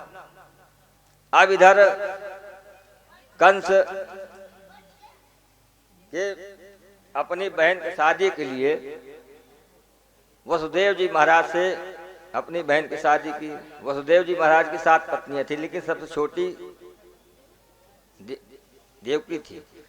तो इनके शादी के लिए कंस गया, शादी ब्याह का बढ़िया रिश्तेदारी पक्का करके आया कि आप महाराज हमारी बहन से शादी कीजिए। वसुदेव महाराज बोले कि ठीक है, कोई बात नहीं है, यदि आपकी इच्छा तो मैं शादी करने के लिए तैयार हूँ। अब भाई चाहे इच्छा हो चाहे जबरदस्ती हो, क्योंकि उसका प्रशासन भी बहुत टाइट था। अब वसुदेव जी महाराज तैयार हुए और कंस पूरे धूमधाम के साथ अपनी बहन देवकी की शादी वसुदेव जी महाराज से किया। मतलब पूरा ढोंग के साथ कि गांव वाले और सब ये न समझे कि हाँ ये इतना क्रूर है, और क्रूरता के कारण इस बेचारी के बाप नहीं है, माँ नहीं है, तो ये जो है ऐसे किया। पिताजी को जेल में बंद किया। तो इस कारण इनके शादी ब्याह में कोई विघ्न न हो, इस कारण खूब दहेज दिया, खूब अनेकों प्रकार से जो वस्तु थे सब कुछ दान में दिया। देने के बाद जब विदाई होने के लिए हुआ तो कंस बोला कि वसुदेव महाराज की महाराज आप आराम से बैठिए, मैं अपनी बहन की विदाई के लिए स्वयं रथ को हाँक के लेके चलूंगा। मतलब ये सोचा कि जो थोड़ा बहुत और है तो बढ़िया, सब लोग समझ जाए कि इतना बड़ा ही दयालु परोपकारी के अपने बहन के रथ को स्वयं यहाँ से हाँक के लेके गया। अब देवता लोग सोचे कि ये तो बहुत बड़ा स्वांगी है, इतना बड़ा ये पापाचारी दुराचारी, और पूरे राज्य वालों को मूर्ख बना रहा है। अभी शादी ब्याह करने के बाद फिर इसकी उदंडता इसे चालू हो जाएगी। तो देवता लोग सोचे कि इसके सच्चाई को बताना चाहिए। तो जैसे वो रथ को लेके आगे बढ़ा, वैसे देवता लोग आकाशवाणी किए कि अस्यास्तमो अष्टमो गर्भे हंताया वहवे बुधाः। अरे मूर्ख, जिस देव की बहन को तू लेके जा रहा है, इसी के गर्भ से 8वां पुत्र उत्पन्न होगा और वही तेरा काल होगा। जब इतना सुना कंस तो उसके कान खड़े हो गए। देवता लोग सोचे कि इसकी असलियत बताना चाहिए कि 8वें गर्भ से जिस बहन को तू ढोंग ढकोसला करके ले जा रहा है, सबको आडंबर दिखा रहा है, इतना दान द्रव्य दे रहा है, इसी के गर्भ से तेरे 8वें पुत्र से गर्भ से पुत्र होगा, उसी से तेरी मृत्यु होगी। अब इतने सुनते ही कंस तुरंत रथ से उतर के बाहर खड़ा हुआ और तुरंत रथ में पहुंच के देवकी के केसों को पकड़ के और नीचे घसीटते हुए लाया। लाने के बाद बोला कि अब मैं न रहेगा बांस न बाजेगी बांसुरी। अरे आकाश बाणी हुई है कि तेरे गर्भ से जो 8वां पुत्र उत्पन्न होगा, उसी से मेरा वध होगा, वही मेरा काल है। तो मैं तुमको ही मार दूंगा तो कहां से काल उत्पन्न होगा? मैं तुमको छोड़ूंगा ही नहीं। जब तलवार उठाया तो वसुदेव जी महाराज बोले कि महाराज आपकी इतनी बड़ी प्रतिष्ठा है, इतना बड़ा सम्मान है, इतना आपकी जय जयकार होती है, और एक निरपराध स्त्री को मारेंगे तो आपकी प्रतिष्ठा में क्या रह जाएगा? लोग बोलेंगे कि अपने सगी बहन को और अपने हाथ से मारा। तो महाराज जी आपके हाथ से अनशोभित, आपको नहीं मानना चाहिए। तो बोले तब क्या करूं? इसके गर्भ से मेरा काल पैदा होगा, तब तक मैं इंतजार करूं? तो बोले आपको डर है इनके गर्भ से जितने संतान पैदा होगी, देवकी के जितने गर्भ से संतान पैदा होगी, उससे आपको डर है। तो इसलिए जो है जितने भी संतान होंगी, सारे संतान मैं अपने हाथ से आपको लाके दे दूंगा और आप उन संतानों का वध कर दीजिएगा। लेकिन इस अबला नारी के वध करने से आपको क्या मिलेगा? अनेकों प्रकार से जब समझाए, तब जो है कंस के समझ में आया। मृतपूर्जम जन्मतम वीरम देहे ने सहजायते अद्य वा शब्द शांतये तुम मृत्वा प्रणितम ध्रुव। बोले कि इनके जितने भी पुत्र होंगे मैं सब आपको ला के दे दूंगा, लेकिन इनका वध मत करो। नारी का वध करना जो है एक अपराध है, और फिर आप तुम्हारा यश कीर्ति क्या रह जाएगा? बोले ठीक है, मैं आपकी बात को विश्वास करता हूँ, और ले जाके अपनी बहन को और वसुदेव जी महाराज को कारागार में बंद कर दिया और लगा दिया सैनिक। बोले कि एक चीज ये ध्यान देते रहना कि इनके जितने संतान पैदा हो, जितने सैनिक हैं, तो गौर से ड्यूटी करना। अगर एक भी मिस होगा तो किसी का सर रखेंगे, सबका कलप कर देंगे। वसुदेव जी महाराज बोले कि महाराज आप चिंता मत कीजिए, जो भी संतान होगी सब मैं आपको ला के दे दूंगा। धीमे धीमे करके उनके समय आया, कालांतर एक पुत्र पैदा हुआ। उस पुत्र को वसुदेव जी सीधे लाके कंस के सामने महल में लेके आए। जब लेके आए तो कंस बड़ा प्रसन्न हुआ। बोले कि अहो मित्र, आप अपने बात के बड़े धनी, जैसे आपने कहा था आपने वैसे ही किया, लेकिन हमको आपके इस पुत्र से क्या लेना देना है? हमको तो देवताओं से आकाशवाणी हुई है कि इसके 8वें पुत्र से हमको डर है, वो मेरा काल है।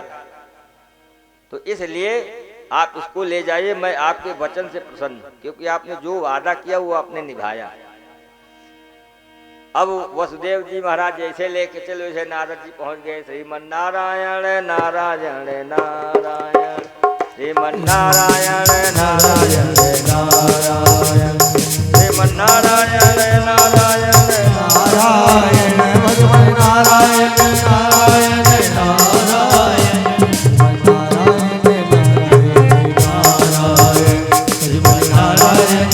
नारायण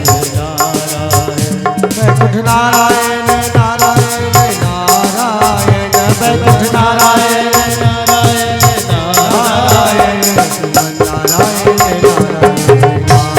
नारायण श्रीमन नारायण नारायण नारायण जगत नारायण नारायण नारायण हे माता नारायण नारायण नारायण माता नारायण नारायण नारायण पिता नारायण नारायण नारायण पिता नारायण नारायण नारायण भगवान नारायण नारायण नारायण भगवान नारायण नारायण नारायण।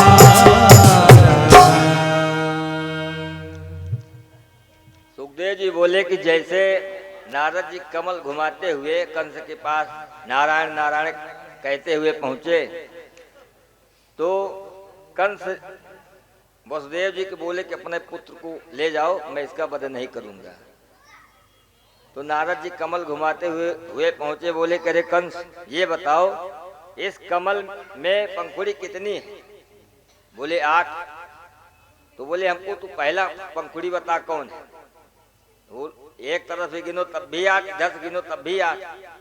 तो इसमें क्या पता कि यह 8वां कौन है? पहला भी हो सकता है, 8वां भी हो सकता है। और दूसरी चीज जो आकाशवाणी हुई है, तो आकाशवाणी तो ऊपर से हुई है और तुम थे नीचे, तो अगर ऊपर से गिनोगे 8वां तो वो पहला होगा, अगर नीचे से गिनोगे तो वही पहला होगा। अनेकों प्रकार से नारद जी उसको भ्रमित किए। नारद जी सोचे कि अभी इसका पाप कम है, जब इसका पाप भयंकर बढ़ेगा तभी तो ये मरेगा। तो कितनी बढ़िया उसको बुद्धि देता कि यदि ऊपर से आकाशवाणी हुई, अगर उधर से गिनोगे तो नीचे वाला पहला 8वां होगा, नीचे वाले अगर ऊपर वाले गिने वो 8वां होगा। उसके समझ में आ गया शंख और मूर्ख अपने से नहीं बचते, फूंकने से ही बचते हैं। शंख को जब दूसरा कोई फूंकेगा तब बजेगा, और जो मूर्ख होता है उसको थोड़ा सा आप चढ़ा दीजिए तो इतना गदगद हो जाएगा कि जिसका कोई सीमा नहीं। मूर्ख व्यक्ति की सबसे बड़ी पहचान है कि वो अपने से अलग ही रहेगा। अगर थोड़ा उसकी आप बड़ाई कर देंगे तो वो अपने आप को ब्रह्मा समझने लगेगा। तो सुखदेव जी बोले कि शंख और मूर्ख, इसलिए जो है उसके समझ में आ गया कंस की बात सही है, ये भी हो सकता है, ये भी हो सकता है। इसलिए बोले कि जाओ तुरंत वसुदेव जी को बोलो कि पुत्र को लेके आए।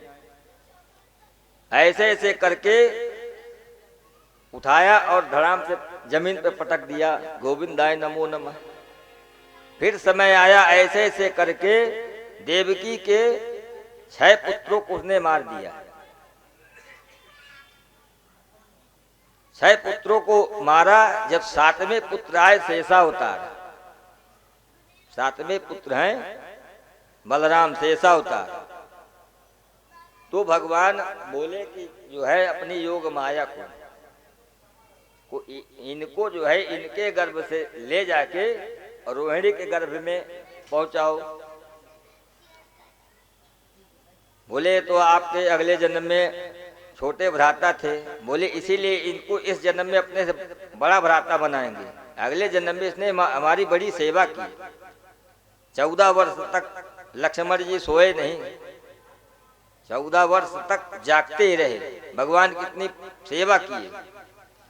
तो भगवान बोले थे रामे जन्म इतने गुप्तचर लोग थे। जब भगवान देवकी के गर्भ में आने के लिए हुआ तो सारे देवी देवता लोग भगवान से प्रार्थना किए, और जैसे उनके गर्भ में आने के लिए हुआ तो उनका इतना तेज प्रदीप्तमान होने लगा, इतनी तेज उनका बढ़ने लगा कि सारे जो है सैनिक लोग बोले कि महाराज अभी तक इतना देवकी के चेहरे में न तो लाइट था, इतना मतलब किरण जैसे उदय हो रहा है, ये कैसे तब हो रहा है? इस भगवान की माया से। तो सारे देवता लोग भगवान से की स्तुति करते हैं देवकी के गर्भ में कि सत्याव्रतम सत्य परम त्रिसत्यम सत्यस्य योने निहितम च सत्ये सत्यस्य सत्यात्मतमेतु सत्यम सत्यात्मकम त्वं शरणं प्रपन्ना। सब लोग भगवान को सत्य सत्य कह के पुकारा, हे प्रभु आप अवतार लीजिए अपना और सब देवताओं के कार्य को सत्य कीजिए, सिद्ध कीजिए। इसलिए इस पापी दुराचारी कंस से सबकी रक्षा कीजिए। अनेकों प्रकार से जब सब लोग भगवान को सत्य सत्य कह के पुकारा, क्योंकि सत्य ही भगवान है, भगवान के अलावा कुछ नहीं। इसीलिए भगवान को सब देवता सत्य कहते हैं। देवताओं की स्तुति करने के बाद भगवान देवकी वसुदेव और देवकी को गर्भ में ही दर्शन देते हैं। साक्षात प्रकट हो गए चतुर्भुजधारी होके। बोले लक्ष्मी नारायण भगवान की जय। जब प्रकट हो गए तो भगवान सब कुछ वसुदेव जी को समझाए और माता देवकी बोले कि रे पुत्र, यदि तुमको आना तो जब छोटे रूप में आएगा तब तो तू 4 हाथ प्रकट करके शंख चक्र गदा कौस्तुभ मणि पहने हैं। ये तो आपका कोई अवतार है नहीं, इसमें तो आपको कोई कहाँ पहचानेगा। बोले माता मैं निर्देश देने के लिए आया हूँ। जब मेरा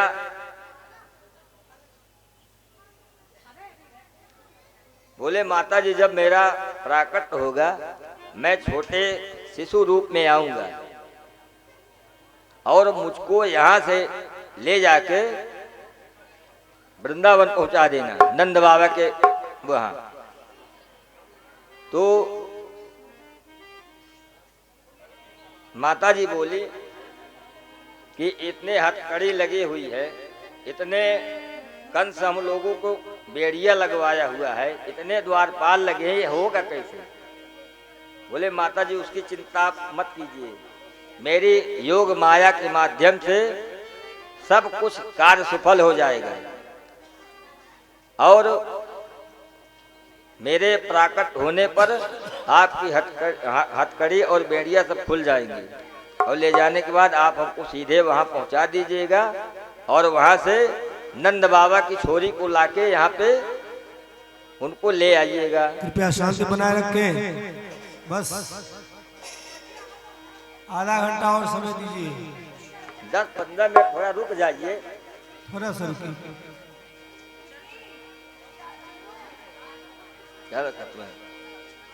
अब धीमे धीमे करके समय आया और भगवान ने सारा निर्देश वसुदेव जी को सुनाया और भगवान एकदम बाल्यावस्था छोटे रूप शिशु रूप में प्रकट हो गए कंस के कारागार में। बोले कृष्ण भगवान की जय। और प्रकट होने के बाद रोए नहीं। अरे 5 मिनट थोड़ा बैठ जाइए, सब हड़बड़ कर रहे हैं। अभी तो भगवान प्रकट हुए, अभी कहाँ वो हुए।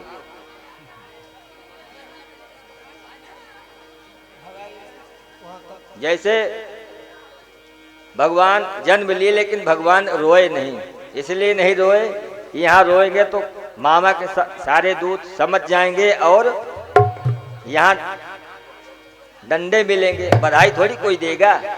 मामा के दूत सब आ जाएंगे और डंडे देने लगेंगे। और वसुदेव महाराज उनकी हथकड़ी और बेड़िया खुल गई और एक डलिया में लेके और नंद बाबा के भवन में ले जाने के लिए तैयार हुए। जैसे तैयार हुए, अब भादों का महीना और हल्की हल्की वृष्टि होने लगी, वर्षा होने लगी। सब मेघ मंडल भगवान के प्राकट्य में प्रसन्न हो गए और वसुदेव जी महाराज लेके चले।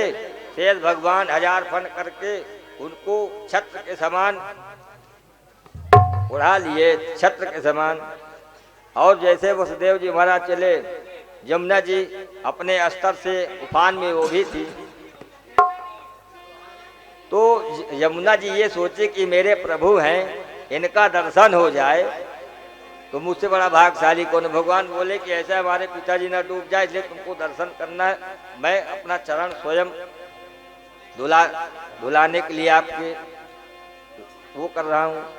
तो भगवान के उन्होंने चरण धोए यमुना जी और रास्ता दे दिए। वसुदेव जी सीधे पहुँचे और नंद बाबा के भवन और भगवान को वहाँ सुलाए और लाला को सुलाए और लाली को लेके चले आए। जैसे ले आए और कारागृह में जैसे ही पहुँचे तो उनके हथकड़ी और जितने सब द्वारपाल थे निद्रा में थे, सब जग गए। जगने के बाद वो कन्या इतनी तेज से रोई कि सबको जो है हड़बड़ा उठे। अरे कंस महाराज को संदेश दीजिए कि देवकी के 8वां गर्भ भी पुत्र हुआ।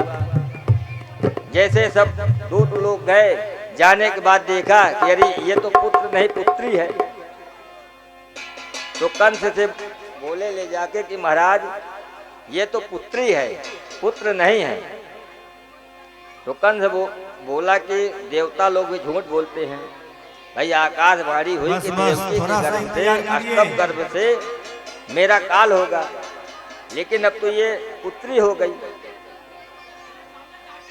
तो बोले कि देवता लोग भी झूठ बोलने लगे, असत्य बोलने लगे। लेकिन इससे क्या हुआ, जैसे ही कंस उस योग माया को जमीन में पटकने के लिए किया, योग माया उसके हाथ से छूट के चल दी और बोले अरे मूर्ख, तुम उसको मारने के लिए तैयार है, तेरे मारने वाला काल तो पैदा हो ही गया, वो तो अवतार ले लिया और मुझको तो क्या मारेगा। तो बोला कि देवी जी कहाँ अवतार लिया है, कम से कम बताते तो जाइए। बोले अब ये मैं नहीं बताऊंगा, लेकिन उनका अवतार हो गया, तेरे आसपास में ही हुआ है।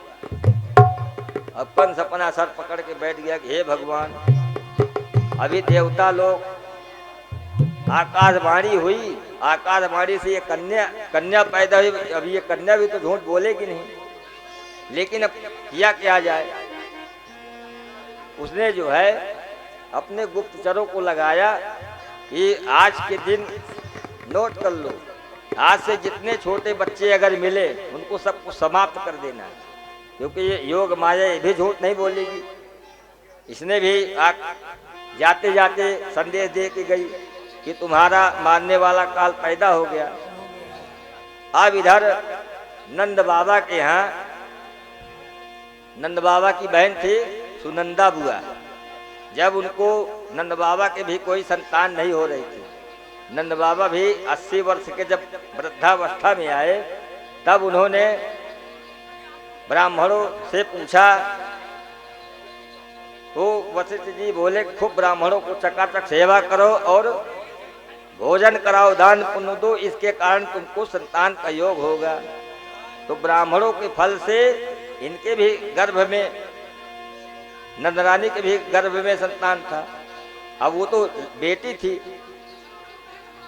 तो इधर सुनंदा बुआ बड़ी सेवा अपनी भाभी की करती थी। 2 महीने से आराम से वहीं आसन जमा के अपने मायके में खूब सेवा अपनी भाभी जी क्या करती थी। अब रात्रि का समय था। सुनंदा बुआ जैसे अपनी भाभी जी के कमरे में गई, सुबह होते ही तो देखा कि अभी तो टाइम हो गया, लेकिन हमारी भाभी जी अभी उठी नहीं, क्या बात है, इतना देर क्यों हो रहा है। जब उन्होंने जाके देखा तो भाभी जी के बगल में एक नीलमणि बालक सो रहा था, खेल रहा था। तो जैसे सुनंदा बुआ देखा, उसे बोले अरे हो गयो हो गयो हो गयो। सब लोग बोले अरे क्या हुआ। बोले कुछ नहीं। बोले नंद बाबा कहाँ है। बोले क्यों, भाभी जी को कुछ हुआ क्या। बोले नहीं भाभी जी को कुछ नहीं हुआ। तो बोले कि पागल की तरफ क्यों चिल्ला रही कि हो गयो हो गयो हो गयो। बोले बाबा नंद बाबा कहाँ है पहले बताओ तो। बोले नंद बाबा वही गौशाला में बैठ के भगवान का भजन कर रहे हैं। तो सुनंदा बुआ नंद बाबा के पास गए। अब नंद बाबा सुखदेव जी कहते हैं कि वो भी भजन कर रहे थे भगवान का कि अभी नहीं हुए अभी नहीं हुए अभी नहीं हुए अभी नहीं हुए, इसका जप कर रहे थे कि भगवान अभी आए नहीं अभी आए नहीं अभी आए अभी भयो नाही आगो पतो नाही अभी भयो नाही। सुनंदा बुआ जो है नंद बाबा से बोली करे भैया बड़ी प्रसन्न थी। तो नंद बाबा बोले क्या बात है तू बड़ी प्रसन्न है। बोले प्रसन्न है लेकिन कुछ मिलेगा। तो नंद बाबा बोले क्या मिलेगा। बोले जब माल मिलेगा तब मैं बताऊंगी। तो नंद बाबा बोले कि भैया ये तू ले तिजोरी की चाबी, जो तुमको माल लेना हो ले ले, लेकिन अब कम से कम अब तो बता कि क्या हुआ। 9 लाख हा। तब बोले कि नंद बाबा थारो छोरो हो गयो। बोले कृष्ण भगवान की जय, कन्हैया लाल की जय। अरे ढोलक शंख नगारा बाजे और बाजे सहनाई, सारे ब्रज में खुशियां छाए घर घर बटे बधाई। गाना आया रे कि मन हर्षाया रे, हो गाना आया रे मन हर्षाया रे। अरे ढोलक शंख नगारा बाजे और बाजे सहनाई, ढोलक शंख नगारा बाजे और बाजे सहनाई, सारे ब्रज में खुशियां छाए घर घर बटे बधाई। गाना आया रे कि मन हर्षाया रे, हो गाना आया रे कि मन हर्षाया रे। नंद लाला तुझे नलना पाला, नंद लाला तुझे मलना पाला। गाना आया रे कि मन हर्षाया रे, हो गाना आया रे कि मन हर्षाया रे।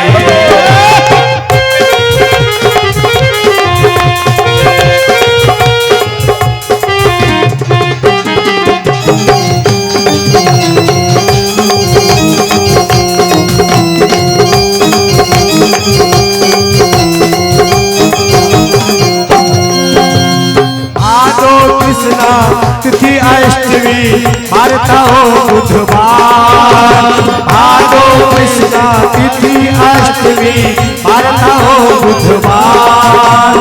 आधी रात में शुभ न दिया कृष्ण अवतार। अरे कोयल पपीहा बोले कुकु गाए, कागुर मोर पपीहा कोई जोर की होली लगाए। आया रे मन हर्षाया रे, हो गाना आया बधाई हो हर्षाया रे। नंद लाला झूले पलना गोपाला, नंद लाला झूले पलना गोपाल। गाना आया रे मन हर्षाया रे, हो गाना आया रे मन हर्षाया रे।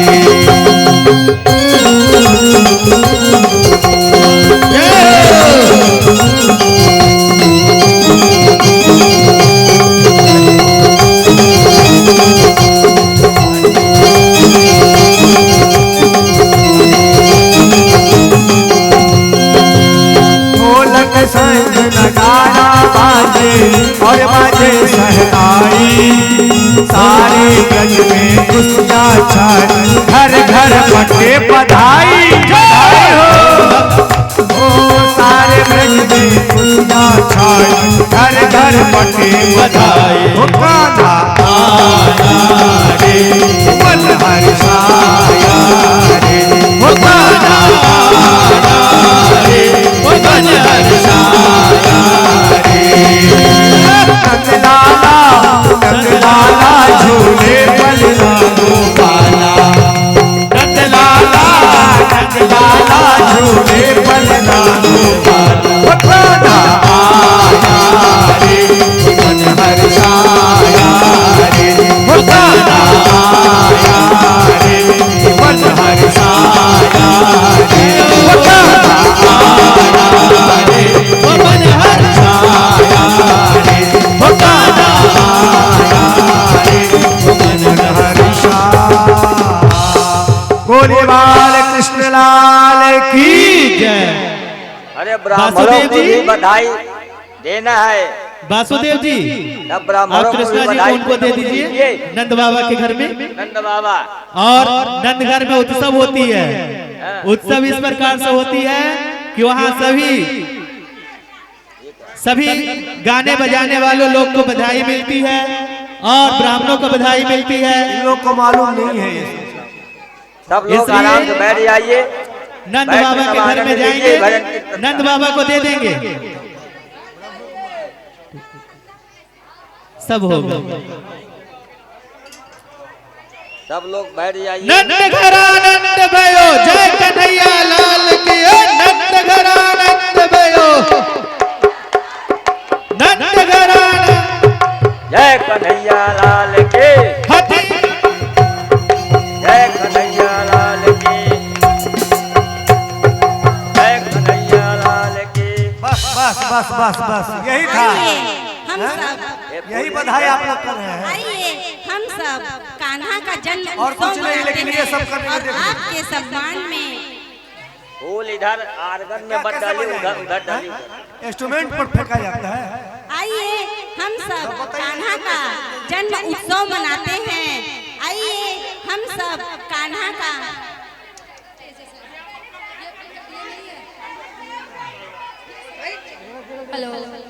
फूल दे दो जिसको। देखिए नंद घर में उत्सव होगा और नंद बाबा हम सबों को बधाई देंगे, गाने वाले को बजाने वाले को, और किस प्रकार से झूमेंगे और बोलेंगे सभी लोग कैसे।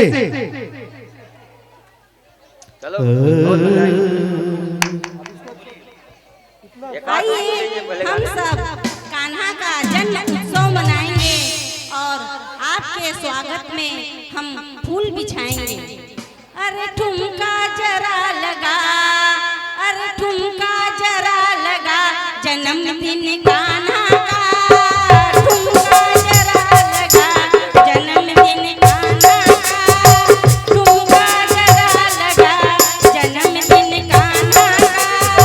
जी भर जोर मचा, जी भर जोर मचा, जन्मदिन कान्हा का। जी भर जोर मचा, जन्मदिन कान्हा का।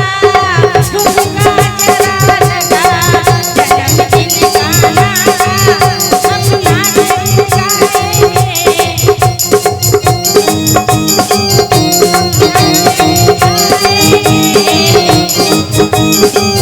हेलो आवाज बढ़ाइएगा इसका भैया। इसका इसका आवाज बढ़ाएंगे और कहेंगे क्या। देखिए नंद बाबा के घर में उत्सव हो रहा है और कहते हैं क्या, सर पे उठा के वासुदेव, सर पे उठा के वासुदेव कन्हैया जी को लेके चले। सर पे उठा के वासुदेव कन्हैया जी को लेके चले। कन्हैया जी को लेके चले, कन्हैया जी को लेके चले, कन्हैया जी को लेके चले, कन्हैया जी को लेके चले। सर पे उठा के वासुदेव कन्हैया जी को लेके चले। सर पे उठा के वासुदेव कन्हैया जी को ले। जिनको ले सब खुल गए ताले, जिनको ले सब खुल गए ताले, जिनको ले सब खुल गए ताले। नींद में सोए पहरे वाले, नींद में सोए पहरे वाले, जब प्रकट हुए मुरली वाले कन्हैया जी को। ऐसे नहीं, नंद बाबा खड़े हो जाएंगे एक बार, और यशोदा मैया भी, और झुमते हुए क्या सभी लोग झुमते हुए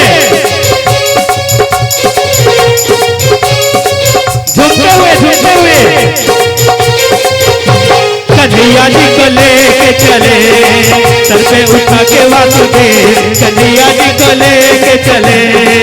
जमुना जी भरपूर चढ़ी थी, जमुना जी भरपूर चढ़ी थी, श्याम जी के आस बड़ी थी, श्याम जी के आस। और देखिए, जब घर में अगर कोई बच्चा होता है तो सबसे ज्यादा खुशी किसको आता है? बुआ जी को, नहीं? और कहते क्या है? बुआ जी किधर है? इनके बुआ जी संजना जी किधर है? जो बुआ जी सामने आ जा और बधाई मांगो किस प्रकार से? कृष्ण जन्म में सुनी आई रे मैया दे दे बधाई, कृष्ण जन्म में सुनी आई रे मैया दे दे बधाई, दे दे बधाई मैया दे दे बधाई, दे दे बधाई मैया दे दे बधाई, कृष्ण जन्म में सुनी आई रे मैया दे दे बधाई, कृष्ण जन्म में सुनी आई रे मैया। टीका भी लूंगी और हरवा भी लूंगी, टीका भी लूंगी और हरवा भी लूंगी, टीका भी लूंगी और हरवा भी लूंगी। और ऐसे नहीं, हेलो एक मिनट देखिए, बधाई जो मिलता है, हमारे ब्राह्मण भाई भी हैं और पंडित जी लोग भी बैठे हैं, उनको भी बधाई देंगे भाई बजाने वाले को। उन्हीं के बदौलत ये प्रोग्राम सफल हो रही है, म्यूजिशियन को भी बधाई दिया जाता है। किस प्रकार से? टीका भी लूंगी और हरवा भी लूंगी, टीका भी लूंगी और हरवा भी लूंगी, हरवा भी लूंगी है, हरवा भी लूंगी, साड़ी खेलेंगे में बधाई हो रही। कृष्ण जन्म में सुनी आई ओ मैया मोए दे दे बधाई।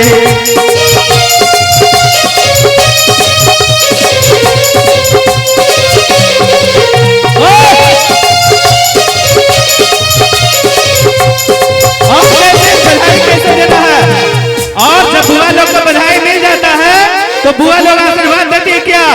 हो जियो श्याम लाला, जियो श्याम लाला, पीली तेरी पगड़ी रंग काला, जियो श्याम लाला जियो। महावीर जी से अनुरोध है कि कृपया एक बार आकर के बच्चों का नजर उतारेंगे। महावीर जी एक बार कृपया आगे बच्चों का नजर उतारे। आपके घर में कृष्ण जी की बधाई बज रही है, इधर बच्चों को लेंगे साथ में। और क्या? जियो श्याम लाला, जियो श्याम लाला, पीली तेरी पगड़ी रंग काला, जियो श्याम लाला, जियो श्याम लाला, पीली तेरी पगड़ी रंग काला, पीली तेरी पगड़ी रंग काला।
उनको भी बधाई मिलना चाहिए भाई। देखिए इतने ब्राह्मण लोग हैं, बहुत बधाई मिलना चाहिए भाई। ब्राह्मणों को भी बधाई मिलनी चाहिए और बजाने वाले को भी। महावीर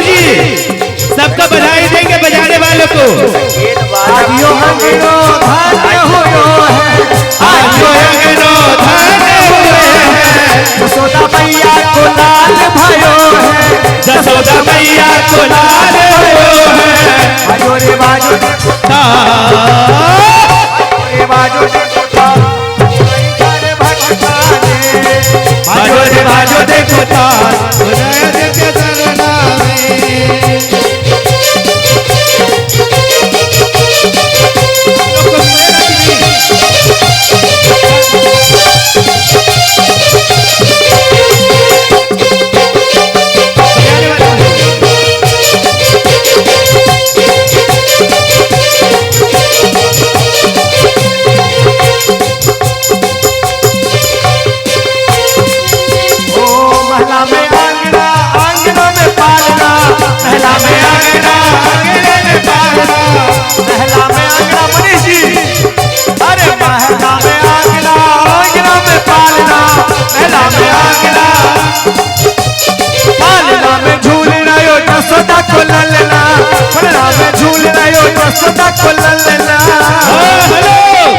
ऐसे नहीं। देखिए भाई, जो गाने बजाने वाले हैं उनको कुछ मिल ही नहीं रहा है। बधाई का मेन हकदार गाने बजाने वाले होते हैं।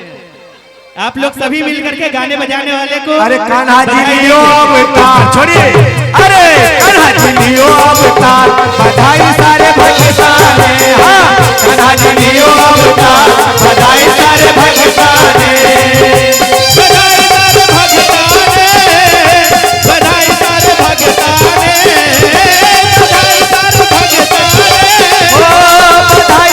भक्ताने, यशोदा यशोदा यशोदा यशोदा बाके हो योला, बधाई सारे भक्ताने, हाँ यशोदा बाके हो योला, बधाई सारे भक्ताने, हाँ यशोदा बाके हो योला, बधाई सारे भक्ताने, यशोदा बाके हो योला, बधाई सारे भक्ताने।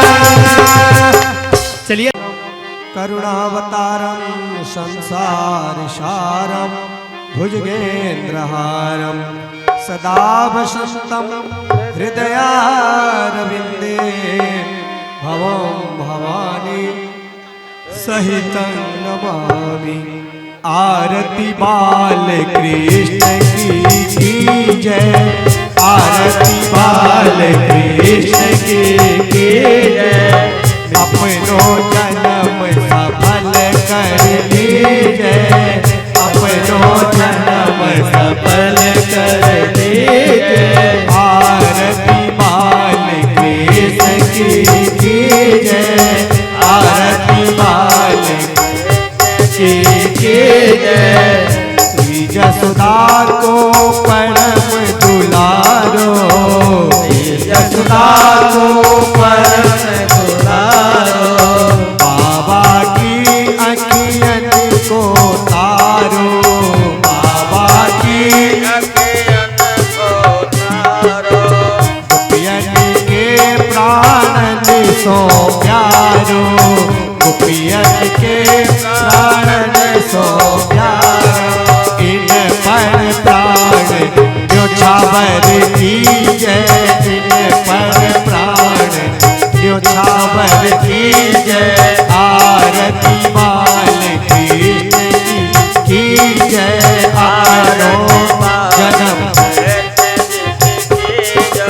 अपनो जन्म सफल कर लीजिए, अपनो जन्म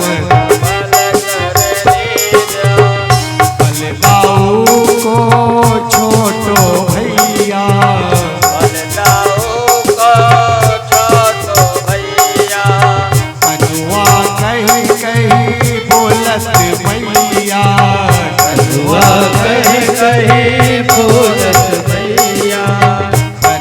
मुदित मन लेत चुरैया, परम मुदित मन लेत चुरैया। यह छवि नैनन में भर लीजिए, यह छवि नैनन में भर लीजिए। आरती बाल कृष्ण की जय, आरती बाल कृष्ण की जय। श्री राधावर सुधर कन्हैया, श्री राधावर सुधर कन्हैया। ब्रज हरिजन को नवनीत खवैया, हरिजन को नवनीत खवैया। देखत ही मन लेत चुरैया, देखत ही मन लेत चुरैया। अपनो सर्वस इनको दीजे, अपनो सर्वस इनको दीजे। आरती बाल कृष्ण की कीजे, अपनो जन्म सफल दीजे। आरती बाल कृष्ण की, आरती बाल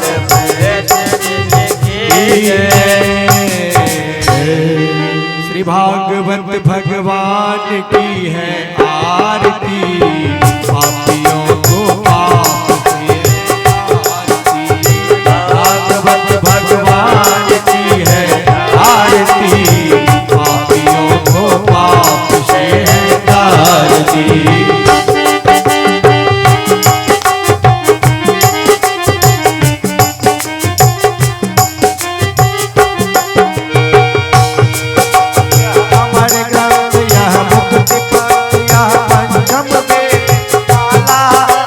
ज्योति जगाने वाला पंचम वेद निराला, सब ज्योति जगाने वाला। हर ज्ञान यही वरदान यही, के मंगल की आरती। पापियों को पाप से है तार, श्री भागवत भगवान की है आरती। पापियों को पाप से है आरती। शांति गीत पावन मुनि, पापों को मिटाने वाला, हरि तरस दिखाने वाला। यह शांति गीत पावन पुनीत, पापों को मिटाने वाला, हरि दर्श कराने वाला। यह सुख करनी है, यह सुख करनी, यह दुख हरनी। श्री मधुसूदन की आरती। पापियों को पाप से है तार, श्री भागवत भगवान की है आरती, पापियों को पाप से है तार। ओ यह मधुर बोल जगपंथ को सन्मार्ग बताने वाला, बिगड़ी को बनाने वाला। यह मधुर बोल सतपंथ बोल, सतमार्ग बताने वाला, बिगड़ी को बनाने वाला। श्री राम यही घनश्याम यही, श्री राम यही घनश्याम यही, सीताराम यही राधे श्याम यही। सीताराम श्री प्रभु महिमा की आरती। पापियों को पाप से है तार, श्री भागवत भगवान की है आरती, पापियों को पाप से है आरती। पापियों को पाप से है आरती। पापियों को पाप से है आरती। हरि ओम।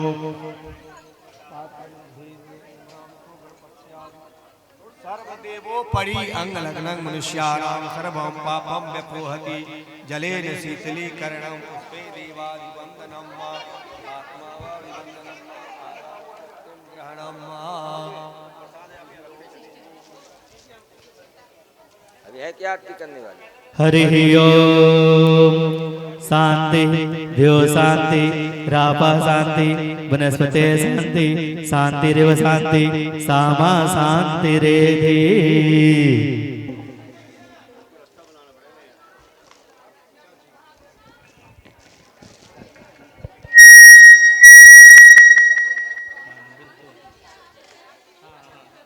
हम बहुत देर अभी रहेंगे, 4-5 मिनट।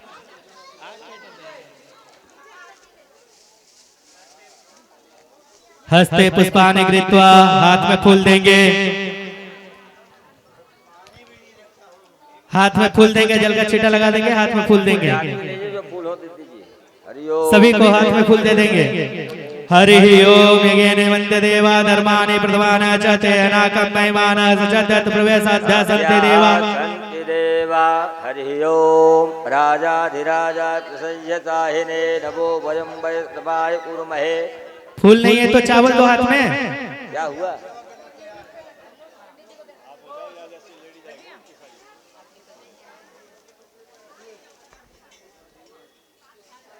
देवतानि धर्माणि प्रथमानि कं महिमानः सचदत् प्रवेशाद्य चार्याः सन्ति देवः। हरि ओम। राजाधिराजा प्रसय्यताहिने नमो वयं वैष्णवाय कुर्महे। समे कामान् कामकाममह्यं कामेश्वरो वैष्णवो दधातु। कुबेराय वैष्णवाय महाराजाय नमः। चंपक पाट लाभे पुण्या जदादि कर वीर रसाल पुष्प बेलवा प्रभाल तुलसी दल मंजरे त्वं पूजयामि जगदीश्वर में प्रसिद्ध नाना सुगंध पुष्पाणि यथाद कालोद्भवानि च पुष्पांजलि मया दत्ता गृह्णाता परमेश्वरे। त्वमेव माता च पिता त्वमेव त्वमेव बन्धो च सखा त्वमेव त्वमेव विद्या द्रविणं त्वमेव त्वमेव सर्वं देवा। पापो हम पाप कर्मा हम पापात्मा पाप संभव त्राहि मां पुंडरीकाक्ष सर्व पाप हरो भवः। सभी लोग भागवत जी का एक फेरा लगाते हुए प्रसाद लेते हुए जाएंगे और हमारे जो म्यूजिशियन भाई बैठे हैं किन्हीं को कुछ बधाई देना हो तो सभी लोग बधाई देते जाएंगे ब्राह्मणों को और म्यूजिशियनों को। जय जय श्री कृष्ण गोविंद हरे मुरारी हे नाथ नारायण वासुदेवा। श्री कृष्ण गोविंद हरे मुरारी हे नाथ नारायण